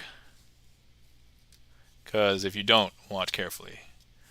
9 of spades. And no, I did not meticulously make copies of this signed card. Okay. Sencha accuses us of cheating. I mean, he's probably not wrong. If we do card magic, we're probably cheating. I'm going to go ahead and grab it. Again, Tangy Cat, we just got this power. I'm going to go ahead and stick it into the middle of the deck one more time. Okay. And let me just show you before I snap, not your card. If I snap now, it becomes the card because it actually jumps up. I know, super strange, right? Okay, now what we're going to do is I'm going to go ahead and place it here. Now, sometimes people will think that magicians will swap out cards, but I'm leaving it out jogged so I can show you the face. It's still the same card. Okay, and I'm going to place it in the middle here. I'm going to take that whole packet, place it in the middle here. I'm going to square everything up. Snap, and believe it or not, that's actually going to make it hop back up to the top. Okay, now I'm going to go ahead and I'm going to place a little bit of a bend into the 9 of spades there. Okay, and we're going to go ahead and we're going to cut it into the middle. So you can kind of see that bend there, right? I'm going to place it into the middle of the packet. And all we have to do is snap. I don't know if you can see that top card is bent now. And that card is actually the 9 of spades. And that, my friends, is the Ambitious Card Routine. Oh, hold on, I got heat maps.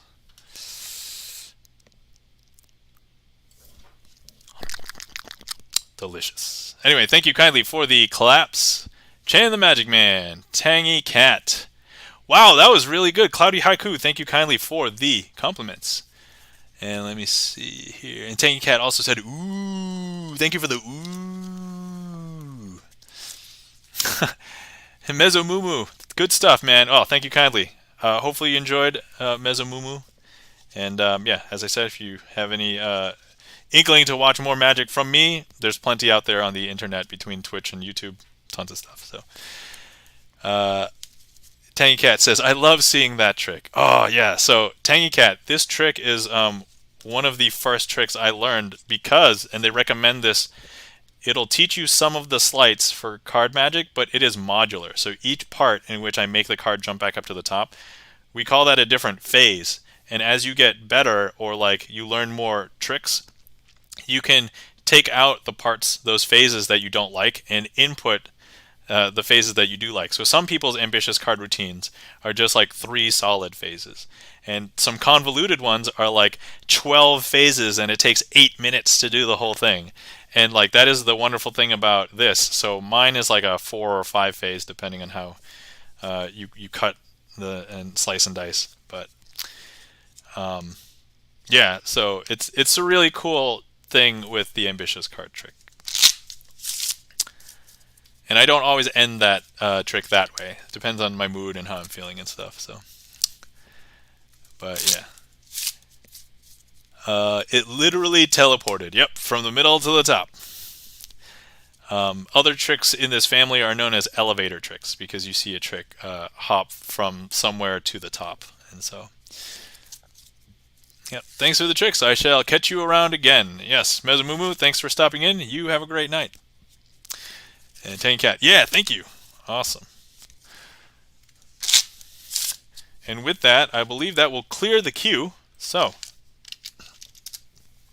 once again, for anybody who has just hopped in or is lurking and maybe wants to interact, or anybody else who wants to see some magic, hi, my name is Nam, also known as Crazy Asian with 3 N's on Twitch. I've co-opted a StreamerSonglist to allow people to request magic tricks. So, !TL for the trick list. Or !random to just randomly put something into the list if you want to see some magic. Otherwise, I rant about whatevs. Our last segment, I ranted about gift cards. Not receiving them. I guess receiving them, it's not bad, but as I said, there's still that problem with receiving gift cards. Don't make me random again! Oh, yeah, see, Eugene, yeah, if you just give me a follow, you'll be able to request things. Tangy Cat, don't make me random again. I'm not going to make you do anything, Tangy Cat. I don't tell you how to live your life. But if you would like to... Hey, see Eugene, thank you kindly for the follow. Greatly appreciate it. But yeah, Tangy Cat, yeah, I don't tell you how to live your life, Tangy Cat. But if you would like to random again, feel free. Alright, too many cards. Excellent. I like that one. That's a good one. Alright, let's prepare for too many cards, as requested by our new friend, C. Eugene.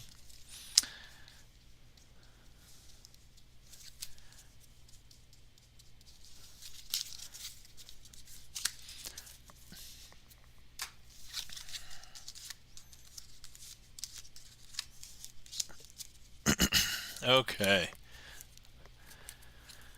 Alright, excellent. Chan the Magic Man, I made a song called Too Much Cards 5 years ago. Oh my god. Chan, you have to learn. You have to learn Too Many Cards by Derek Dingle. It would be perfect in your repertoire.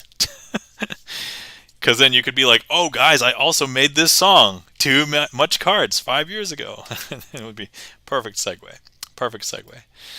Okay, so this trick is called Too Many Cards, as we just discussed, by Derek Dingle. It is based on a bunch of other card history. For magicians out there, if you care, it is a variation of the ambitious classic version. So, but we're going to be using the ace, the 2, the 3, the 4, and the 5 of hearts. You can really use any suit. It doesn't really matter, but we're just doing it in ascending counting because that'll make sense. So, look, we have the ace of hearts. If I go ahead and I place the ace of hearts somewhere in the middle, right? It's not on the top, as you can see. It's not on the bottom, right? It's somewhere in the middle. If I go ahead and I snap, that's going to make the ace hop back up to the top, because take a look. There it is. I know, right? Look, if I grab it and I place it somewhere in the middle again, okay, once again, not on the top, and I snap, that's going to make the ace hop up to the top. Now, you're probably wondering, man, how is that fair? And I'm like, you know what? You're right. It's not fair. You want to know why? I have 5 cards here, and you only have 2 eyes. There's too many cards. I'm just going to go ahead and remove one for you. So there we go. We've taken that one out. Okay, next we have the 2. Once again, we'll do the same thing. If I go ahead and I place the 2, not on the top, not on the bottom, but if I snap my fingers, believe it or not, the 2 is actually going to hop up to the top. I know, super strange. Look, we're going to do it again. I'm going to go ahead and grab the 2, place it not on the top. Snap my fingers, 2 hops up to the top. And you must be wondering, man, how is this fair? I know, you're right. So I have 4 cards and you only have 2 eyes. So I'm going to go ahead and take that out and place that out. Okay. All right, let's do something a little bit different with the 3, 4, and the 5. So we've got the 3, 4, and the 5 here. And if I go ahead and I place the 3 in between the 4 and the 5, and instead of snapping, because that would bring it up to the top, I'm just going to give it a little bit of a shake. Believe it or not, that shake is actually going to turn the 3 face down. I know, super weird, right? But look, if I turn the 4 and the 5 face down and I place the 3 in between them, and I give that a shake, once again, that's actually going to make the 3 turn itself face back up. I know, super weird. Now you're probably wondering, how is that fair? I know, I have 3 cards and you only have 2 eyes. We've been through this before. Let me go ahead and remove this one. Okay. Chain the Magic Man. He's saying, what? Okay, so look, we've got a couple of cards left here. We've got the 4 and the 5, okay? And what I'm going to do is I'm going to go ahead and place the 4 here. Would you believe on the bottom? So look, 4 underneath the 5, right?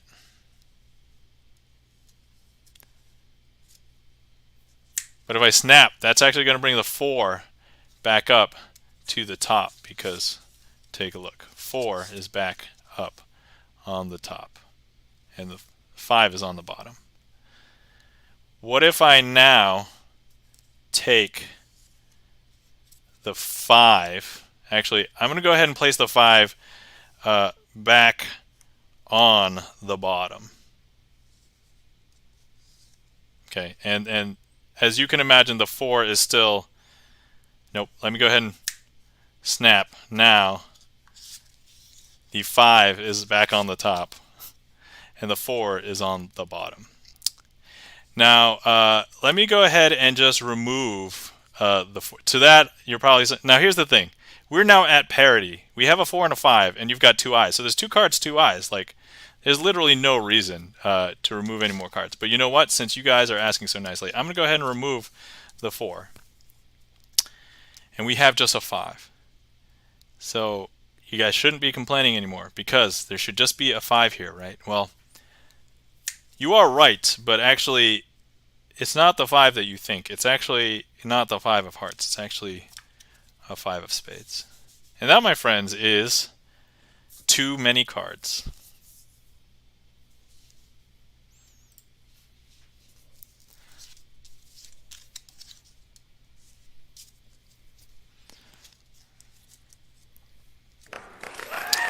Thank you for the applause, Chan the Magic Man. Thank you very much. Thank you for the laughing Tangy Cat. Mike 2600, hey, welcome in. First of all, Mike 2600, also a magician. If we can do a shout out for Mike 2600. Normally does DJ music, but we'll have Sleight night about once a month, so we know. There's no way it's just tricks. It literally magic. Oh, thank you kindly for the compliment, C. Eugene. Thank you. Excellent. Yes, thank you kindly. So Mike 2600. Yes, this is actually based on Larry Jennings' Ambitious Classic, but it is Derek Dingle's version, and it's called Too Many Cards. So you are correct, but so the first 2 phases are the same. Then the phases from 3 forward are a little bit different. So if magician-y talk between me and Mike 2600 right now. But yeah, so hi, I'll have to dig in some research. Yes. So yeah, this particular version is exactly Derek Dingle's version, I believe. So inside baseball talk. Yes, yeah, exactly. So actually, if you're curious, so you just saw Too Many Cards. If you go, actually, so I have this project on YouTube, which I think you saw me from 100 Tricks. I did this project, so I'm letting everybody else know, but I did an aggressive magic project earlier this year and at the beginning of 2022, And for 100 days, I performed, recorded, and uploaded a different magic trick. The two versions of this trick that Mike 2600 and I are talking about are there. So Ambitious Classic and Too Many Cards. So if you guys want to watch, if you guys are getting interested in like how we talk inside baseball about magic tricks where like things are slightly different than others, it's kind of interesting, especially once you know how some of the tricks are done. It's like, oh, how did they achieve that? Or, ooh, they achieved that differently because of this, right? It's like, so it's pretty cool. Let's see here. Cool. Let's see here. I wasn't ready to see this in the end of a night. Oh, my apologies. I mean, you can watch the VOD later if you would like. See, Eugene. And as I said, there's plenty of magic tricks to view later. If you have free time later, if you would like to see more magic, it's up to you. Okay, so we just performed this. And then we have a trick called Birds of a Feather, as requested by Charlie's Beats. So let's go ahead and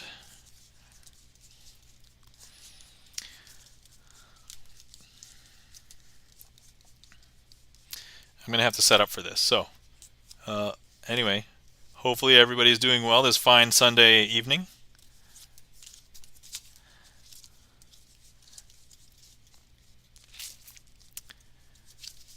Okay, and this has been a boss trick once before, and I just have to remember how to do the beginning part, because that's the part that will mess me up. Okay, so we need to do this, do this.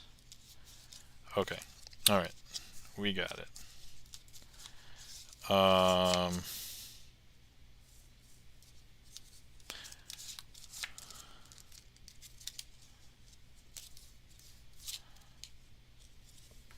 Okay, I mean, no, I mean, I sleepyhead right now, and there's just random guy doing magic in front of it on the internet. Oh, my apologies, see Eugene. But anyway, I'm happy that you are here, and thank you for hanging out in chat, following, and interacting with the stream. Greatly appreciate it. So hopefully you've enjoyed what you've seen so far. Let's see, Tane Cat says, I made a shark out of slime with my kiddo. Oh, awesome! That's great. And C. Eugene says, universe is a strange place. Oh yeah, here. Totally agree. Universe is a strange place. Alright, so let's see. What we have here is a trick called Birds of a Feather. Normally I'll do this with jacks, but because Charlie's Beats has requested it, we will use the fives because Charlie's Beats has signed the hearts. Okay, so first things first, what I would like to do is introduce you to all of the fives. So we've got the 5 of hearts signed by Charlie's Beats. We've got the 5 of spades not signed by anybody. We've got the 5 of diamonds, and then we've got the 5 of clubs. Now, Charlie, if you were here, I would have you ask you to. Oh, hold on. I may have to reset. You know that thing that I said about messing up at the beginning? I've messed it up. So now I'm going to have to start over. And let me do that again.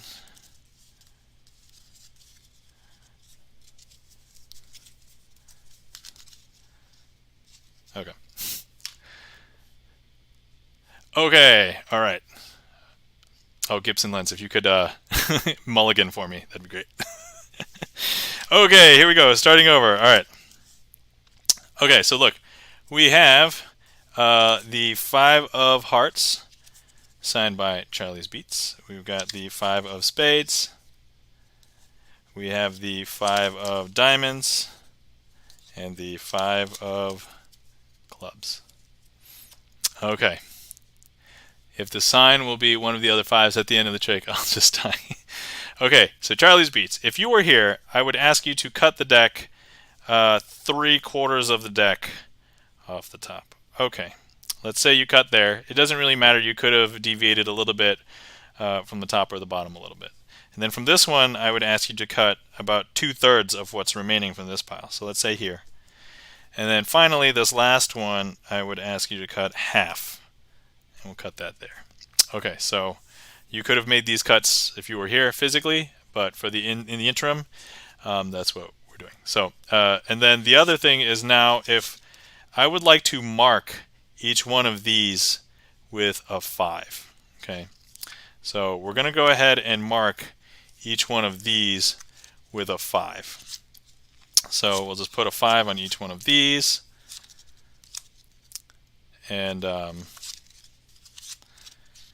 final 5 will go here.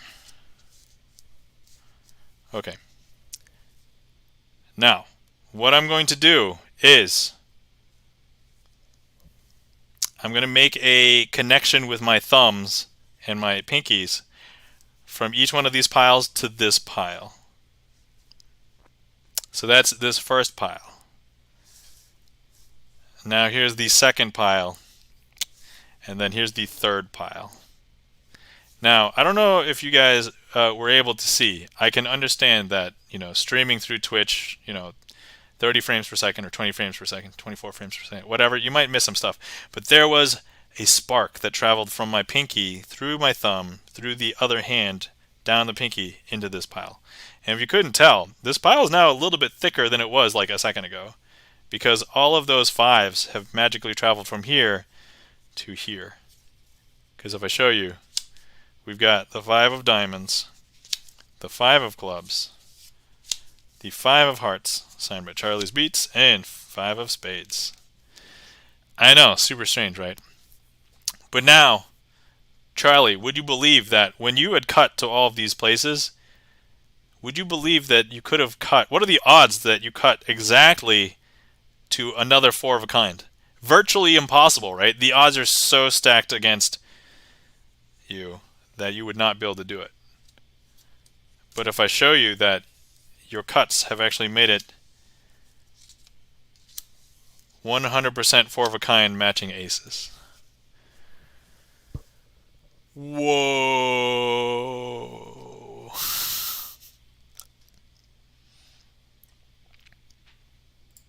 And that, my friends, is Birds of a Feather by Paul Gordon.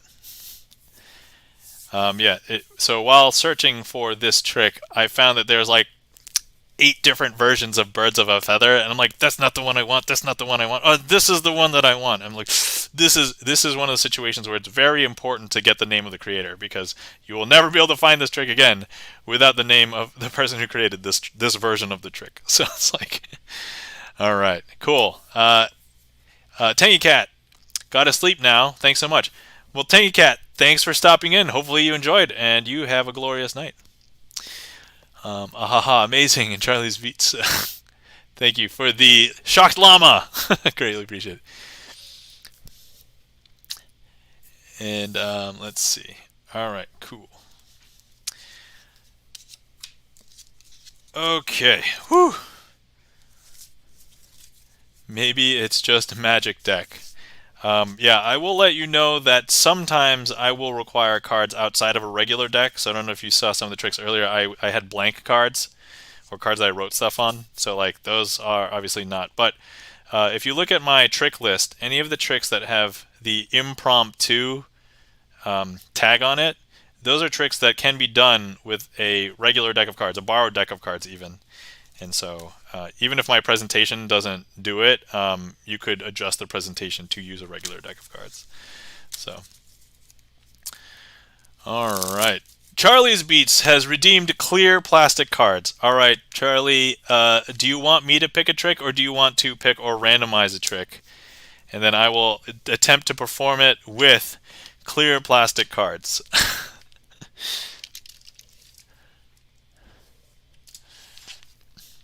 Let me know. In the interim, I'm going to take a swig of tea.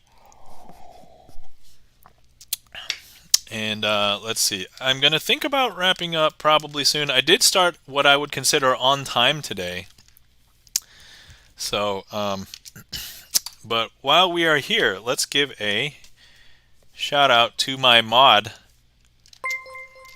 So, Gibson Lens. Oh, All right. Okay. So, hello, Alchemutation. Hey, welcome in. Um, thanks for getting the shout out for Alchemutation. Everybody, if you are not following Alchemutation, also known as Craig, um, he is a guitarist, plays metal, plays games with us a bunch of times. Just had his birthday a couple weeks ago, and just overall great guy. Also is a mod for a bunch of the other Magic streamers as well. So please give Alchemutation a follow. And also welcome in, Tiger Lily, Sencha Katner, S-Rum Music. Hopefully you guys are all doing well. Alchemutation, Craig, how was your stream? How are you doing?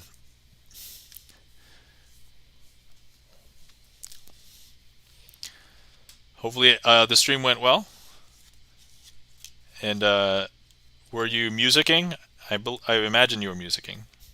I think I saw you in the saw your name in my follow list.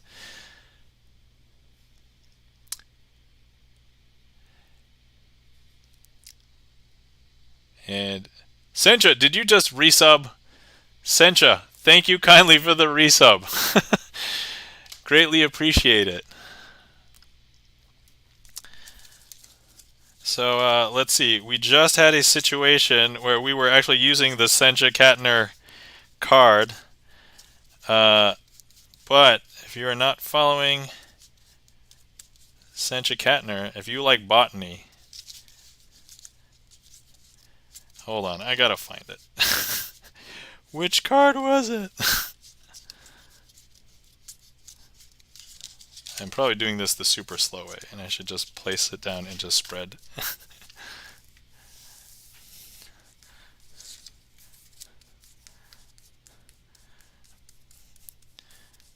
Pretty sure you had signed a... Ah, man. Okay, hold on. Let me catch up with chat for a second.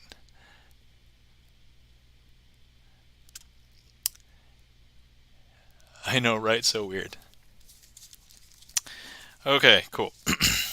All right, first things first. Yeah, if you're not following Craig, definitely follow Alchemutation. If you're not following Sencha Katner, feel free. Sign the 9 of spades, Sencha Katner. Yeah, we talked about this earlier because it came up during a trick. So, also welcome in Tiger Lily as well. Tiger Lily, also early supporter of the stream.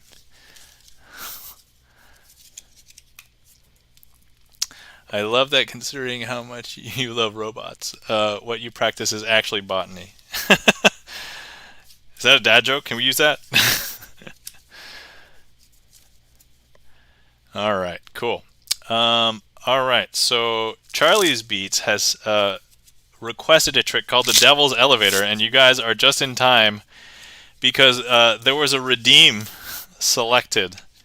That actually before I was going to say oh yeah, if we can give some mod love for my mod Gibson Lens as well, because I was also thinking about doing a last call as well. So anyway, if you're not following Gibson Lens and you like listening to piano, totally recommend following Gibson Lens. Plays piano, VGM, esoteric, pop.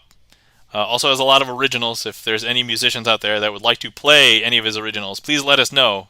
We're now tracking how many Twitch friends play any of his originals.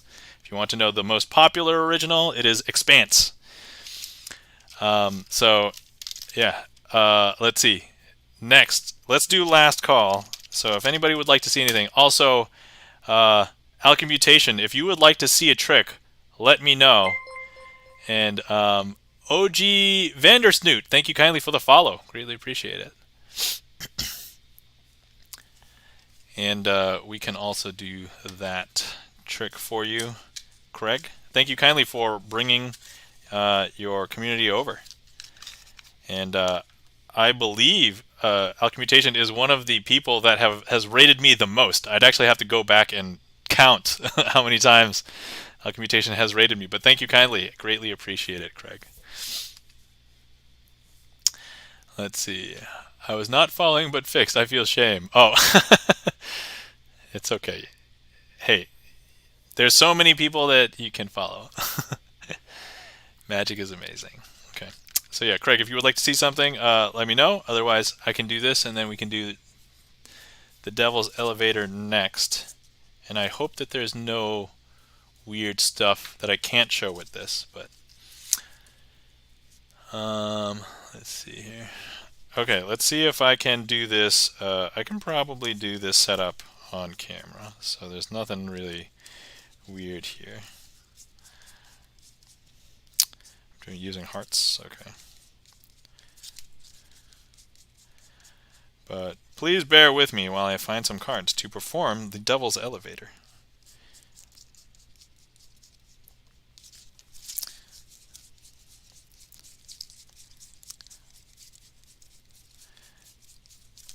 I think over time this trick has kind of become a favorite. All right. Oh yeah. So before we proceed, let me explain.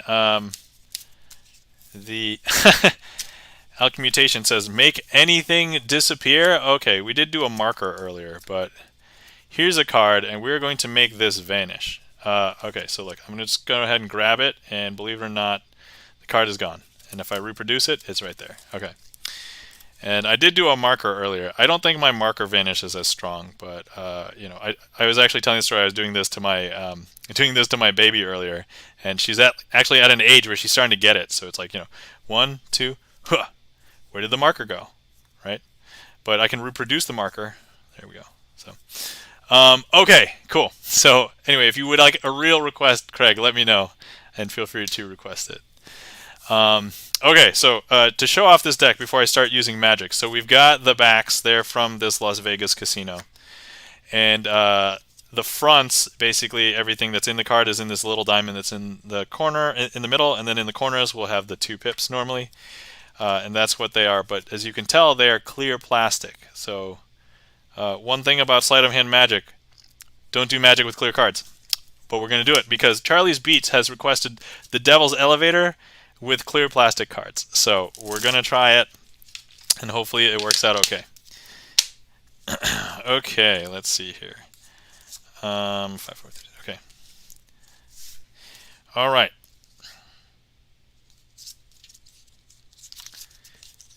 So this might be hard to see, but hopefully it's clear enough that, you know, if you end up watching like the VOD later, you can like pause. You'll be able to read them. It's pretty readable, I think.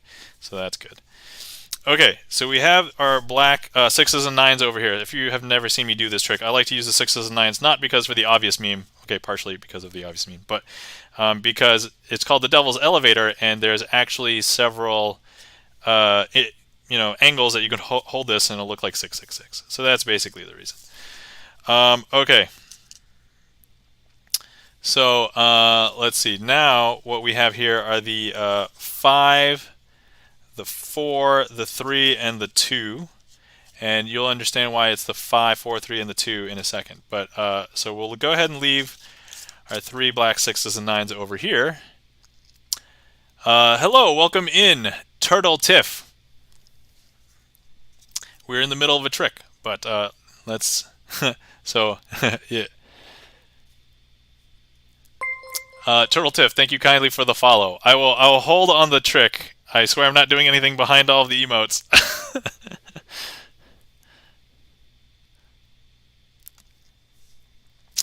But okay, first things first. No worries, no worries. Totally appreciate the follow, Turtle Tiff. It's just for everybody else. I don't want there to be like a weird discontinuity. Likely story, OG Vandersnoot. Likely story. All right, gotcha. So we're gonna go ahead and leave the 5 over here. So however you guys want to mentally keep track, but we'll leave the 5 over there. And then what we've got is we're going to go ahead and leave the 4 over here. And then we're going to go ahead and leave the 3 over here. And then we're going to place the 2 on the top. Okay, now what you may not know is that these cards represent the levels of hell. So this would be the 1st, the 2nd, the 3rd, the 4th, and the 5th, all the way down. If I grab the 2 and I place it in the 2nd position, now can you see the ease of having it be 2? this is now in the second level of hell. What you may not know is that the devil's hell is basically a business, and so it's not just like a personal place, right? It is a business, and for all businesses, they have a maintenance elevator. So if you ever are caught in hell and you want to get out, find that maintenance elevator. In this case, you're in the second level of hell. If you approach the elevator, you're going to see one button. But actually, if you look really close, there's like a line that runs through here. So these are like up and down buttons. And believe it or not, if you press the elevator, ding, Charlie's Beats is on top of it. If you don't do the ding, that means that the elevator is broken. But we did just press the elevator up button, and we got the ding from Charlie's Beats. And believe it or not, that 2 is actually going to hop up to the top. So here's the 2. Now, what we're going to do is place the 3 in the third level of hell. I just realized it's super hard to see where it's positioned, but first one, second one, third level of hell, fourth and fifth. I'm just going to push that in. They approach the elevator. There's the buttons. They're going to press the elevator button, and it's not going to work unless there is a ding. And thank you kindly for the ding, Charlie's Beats. And believe it or not, that elevator has brought the 3 up to the top. Now, some people believe that, maybe there's sleight of hand shenanigans, but no. These are the black spot cards that have been the 6s and 9s the entire time. So I'm going to go ahead and now place the 4 in the fourth level of hell.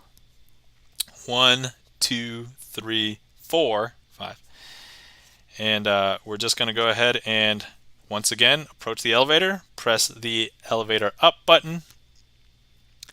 And before I put in the ding, I used to snap and say ding. But we got the real ding this time, and we have the 4 of hearts hopping up to the top. And some people believe that I've been using more than 4 cards in here, but if I show you, I guess I should do it really slow because they're clear and it looks kind of weird. But if I go ahead and I just clearly place the 5 on the bottom, like so, and I just close it up, and once again approach the elevator button, press the elevator up button, and ding, Charlie's Beats is on it. If we take a look, the 5 has hopped back up to the top. And these are the same 4 black 6s and 9s that we've been using the entire time. And that, my friends, is a performance of the Devil's Elevator with clear plastic cards as redeemed by Charlie's Beats. Thank you kindly for the redeem, Charlie. That was super fun. That was really cool. And I'll let you know, these cards are a little bit more slippery than regular playing cards. So definitely got that practice in.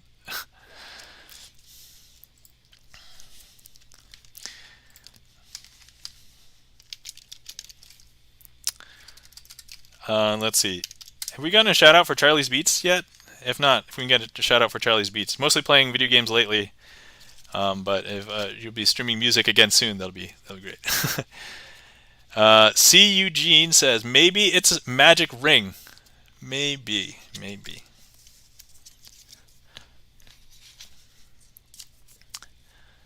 Okay. So for our raider, we have Hair Razor, as requested by Alchemmutation. Once again, thank you, Alchemmutation, for the raid. Greatly appreciated.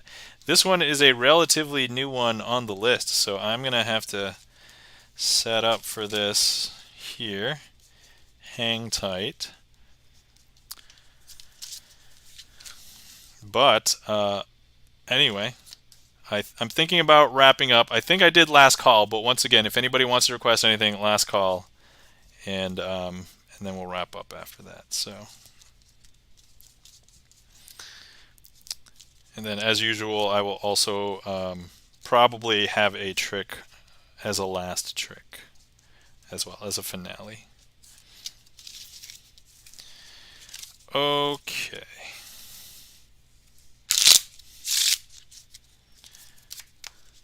Okay, we'll have boom, boom, boom. We'll have boom, boom, boom. We'll have boom, boom, boom. I know I'm saying boom, boom, boom a lot.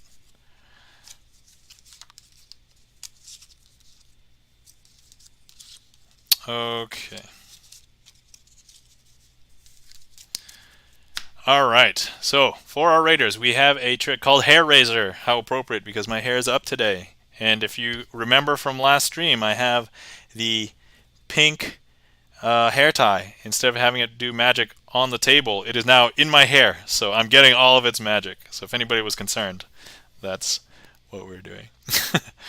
Okay, so first things first, we need 3 cards. We have the Ace of Spades, Ace of Clubs, sorry, Ace of Spades, 2 of Spades, 3 of Spades. And we're going to need 2 cards to help us out. And actually, I've set aside the 2 cards to be the blackjacks. So the blackjacks are going to help us with this. Now, if I go ahead and I grab the blackjacks,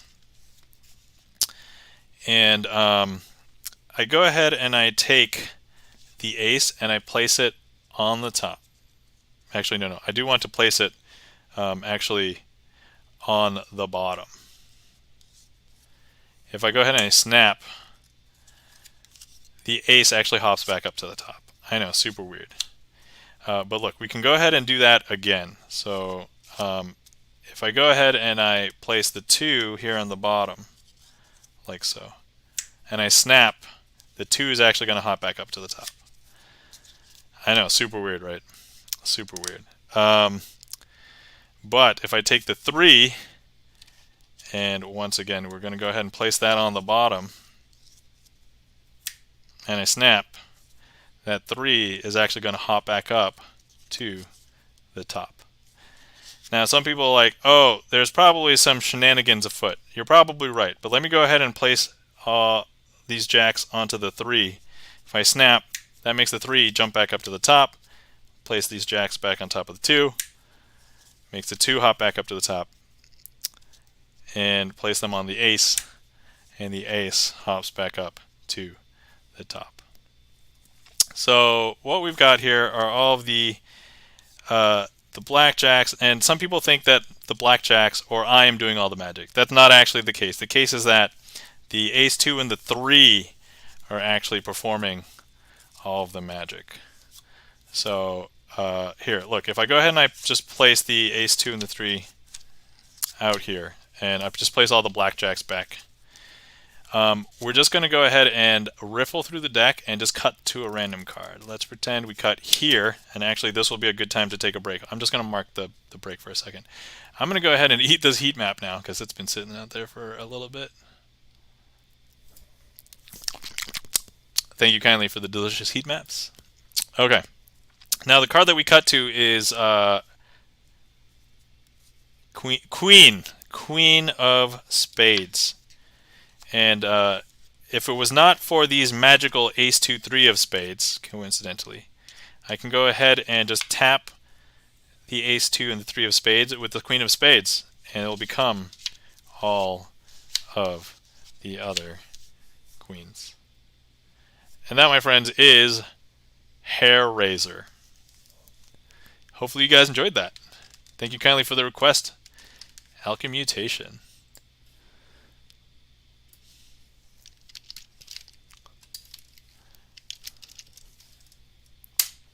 Yeah, this trick is relatively new onto the trick list. So if you haven't seen it before, I think I've only done it like twice on stream, maybe.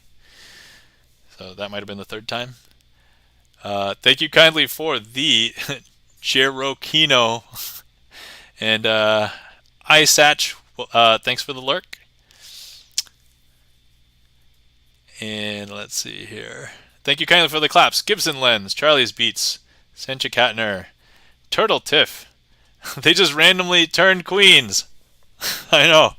I mean, it wasn't random, right? I cut to some random card in the deck, and then I tapped the ace 2 and the 3. And because the ace 2 and the 3 are magical, they knew what to do. They knew what to do. So, all right. See, Eugene says, mind-blowing. Thank you kindly. Since you're pretty new, I will give you the... Let's see. We'll play this for you. Just blew my mind. Thanks for the mind-blowing compliment. So that's they's who do all the tricks. All right. Okay, let's close the queue, and then I will come. So I'll do this trick for Charlie's Beats, and then I'll come up with a trick to do for the finale. I think there's enough new people. I'll do one of my favorite ones for the finale. So thank you kindly for closing the queue, Gibson Lens. All right. So first things first. We're going to need a card selected. Oh, we can shuffle these too if we want.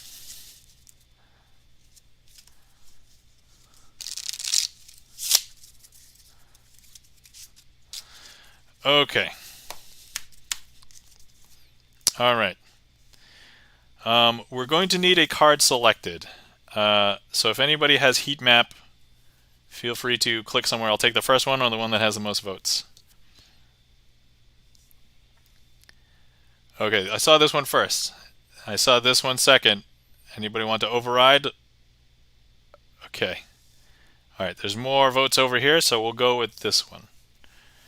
Okay, this is going to be the selection, and I also don't want to see it. So, importantly, I'm going to turn my head away, and then you guys look, and somebody remember it. Got it? Okay, cool. Turning my head away, turning this face up. Hopefully somebody got it. I'm going to go ahead and turn it back face down, and then I'm going to open my eyes now. Okay, can we confirm? Somebody got it? In the meantime, let me eat these heat maps. Here. Oh, that was horrible timing.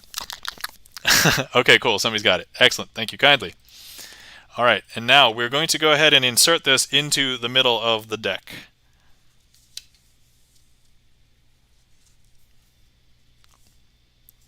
Like so. Okay. Not holding any breaks or anything.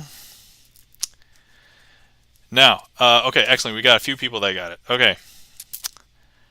Now, this deck doesn't know how to do the trick, but this Sharpie does. I'm going to go ahead and use the Sharpie and tap on it a couple times.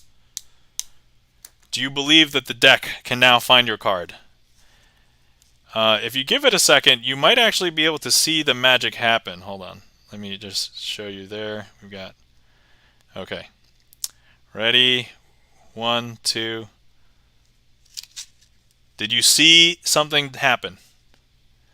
The deck has actually just turned itself face up.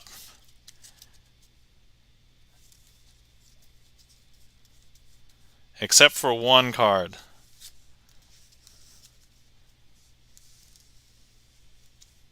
Now, what was the card?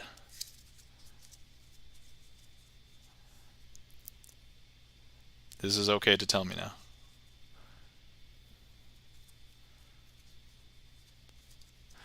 Queen of Diamonds? Okay, if we go ahead and reveal, is this the Queen of Diamonds? It is indeed the Queen of Diamonds.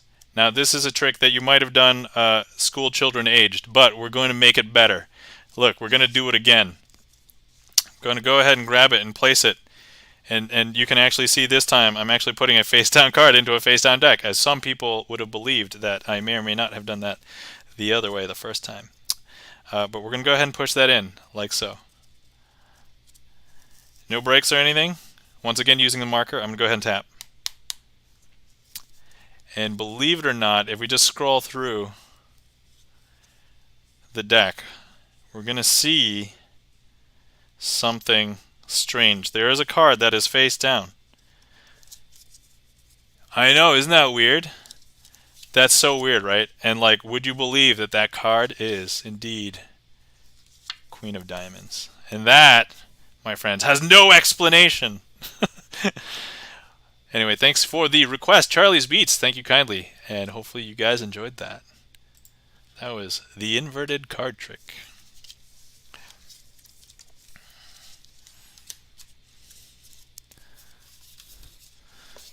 Okay.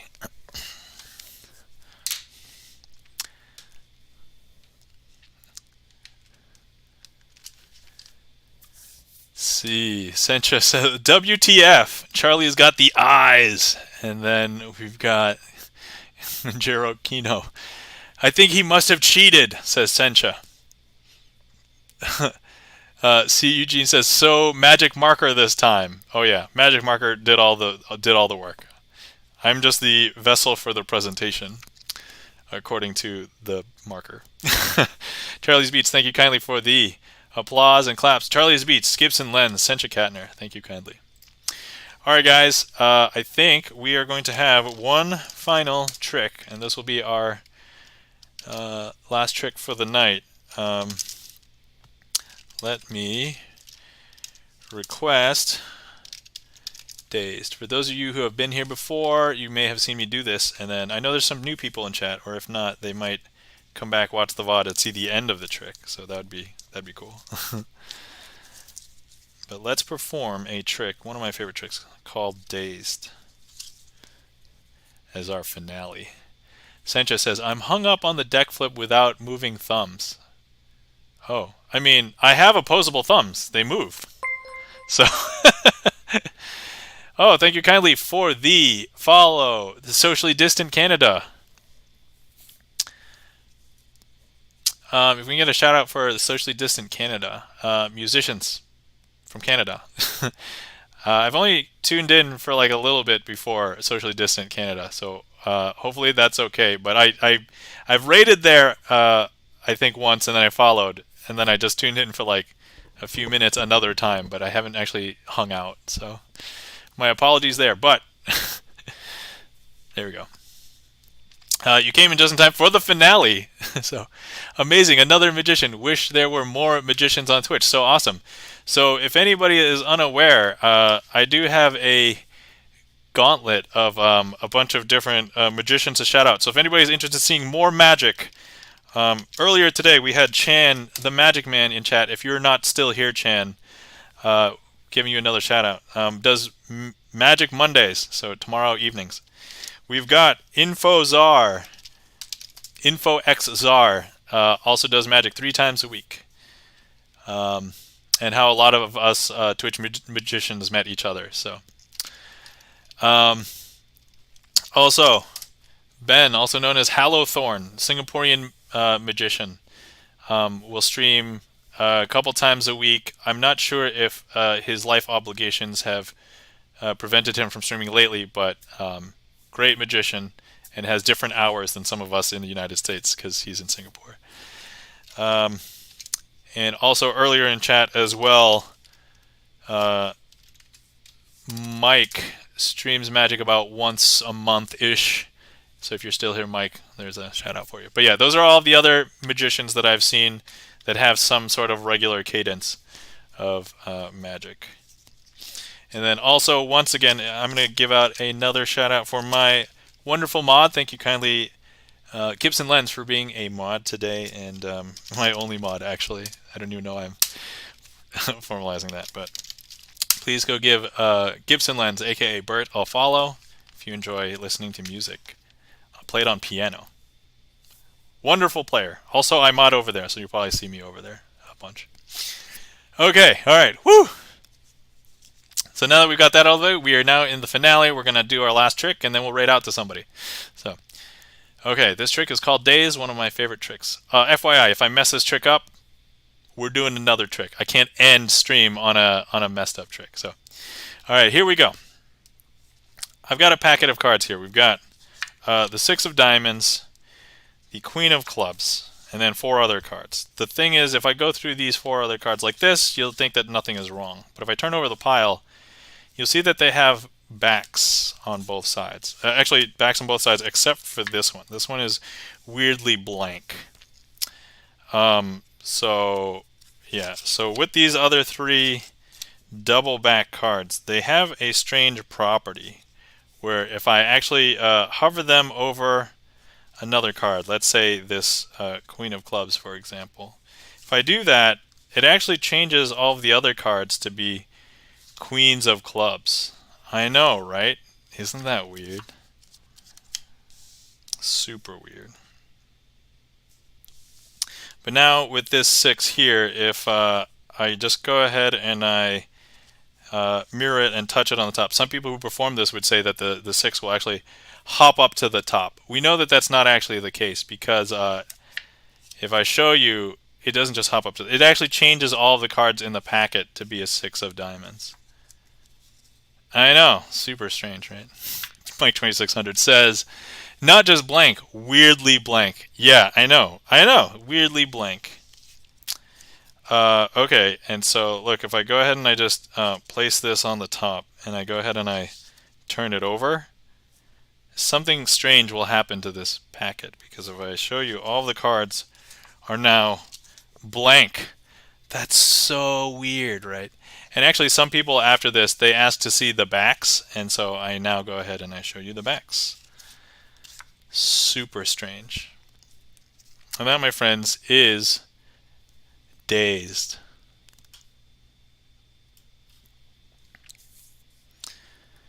Hopefully you guys enjoyed. And with that, I think we'll call this a stream.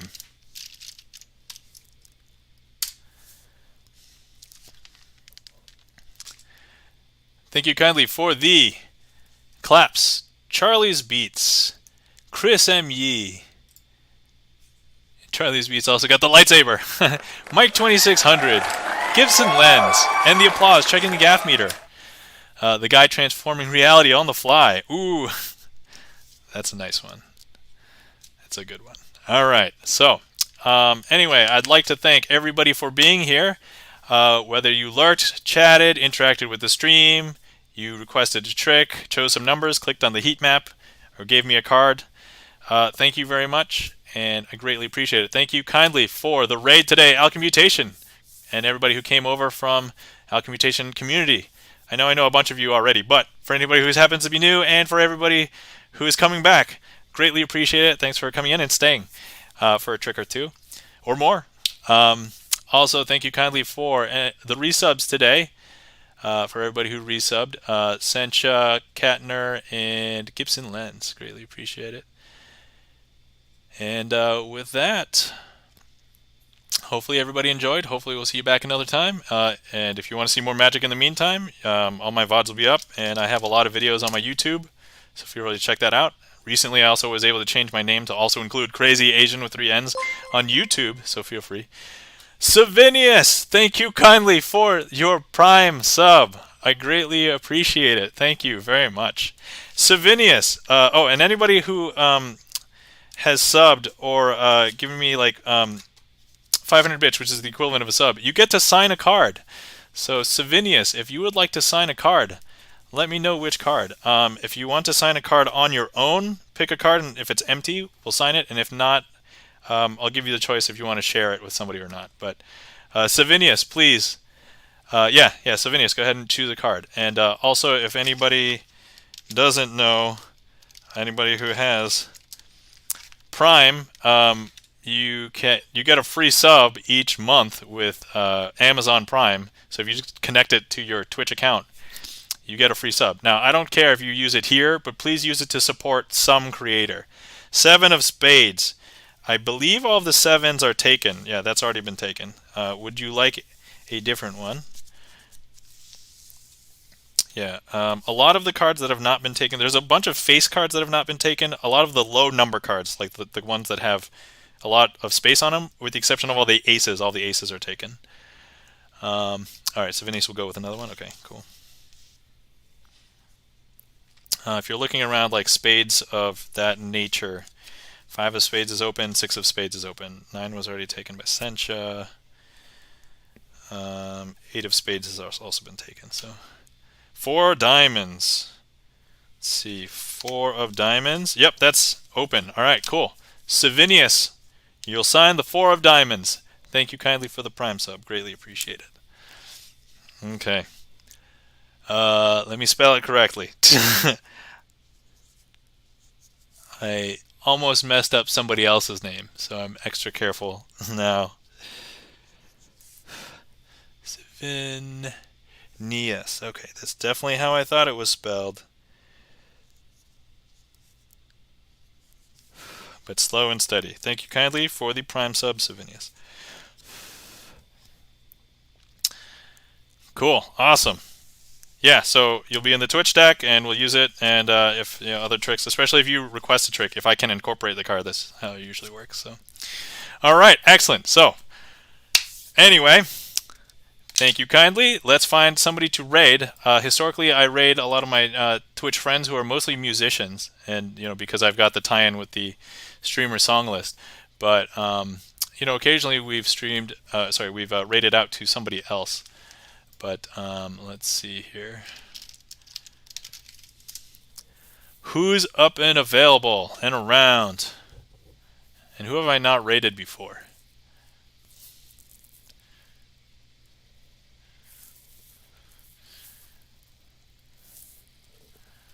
Okay, let's see.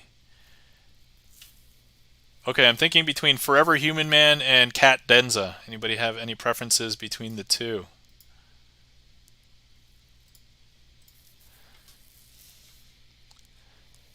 Oh, also, I have raid calls. So if anybody would like to copy a raid call, and if you're a subbed, I now have sub raid. It's not that much different. It just uses the my favorite emote is my glorious emote, which is my face. So let's see what they are doing before I commit here to one or the other.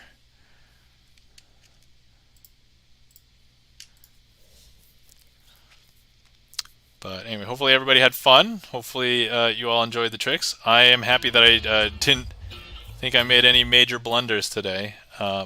Oh, we didn't hit up any boss tricks though. That's okay. They'll carry over for next time. And let's see. Sorry, I'm watching ads. I've considered getting Twitch. Was it Turbo? So. Oh, and Mike 2600. If you are there, I see the whisper for things. So we can talk about that later.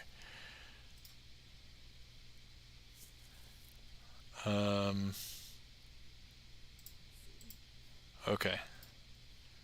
Let's go with, you know what, for Forever Human Man. Let's go over there. So, Forever Human Man. All right. Anyway, once again, thank you everybody for being here. Thank you for hanging out, and hopefully you all had a good time. I had a great time, so thank you very much. And take care of yourselves. You have a glorious day. I just realized I said all of that and then I didn't start the raid. So I'm starting the raid. There's going to take a few seconds, so let me stall for time. Hopefully you all had a great time. Enjoy my hair. Pink hairband. Okay, now we're going to raid. And, okay.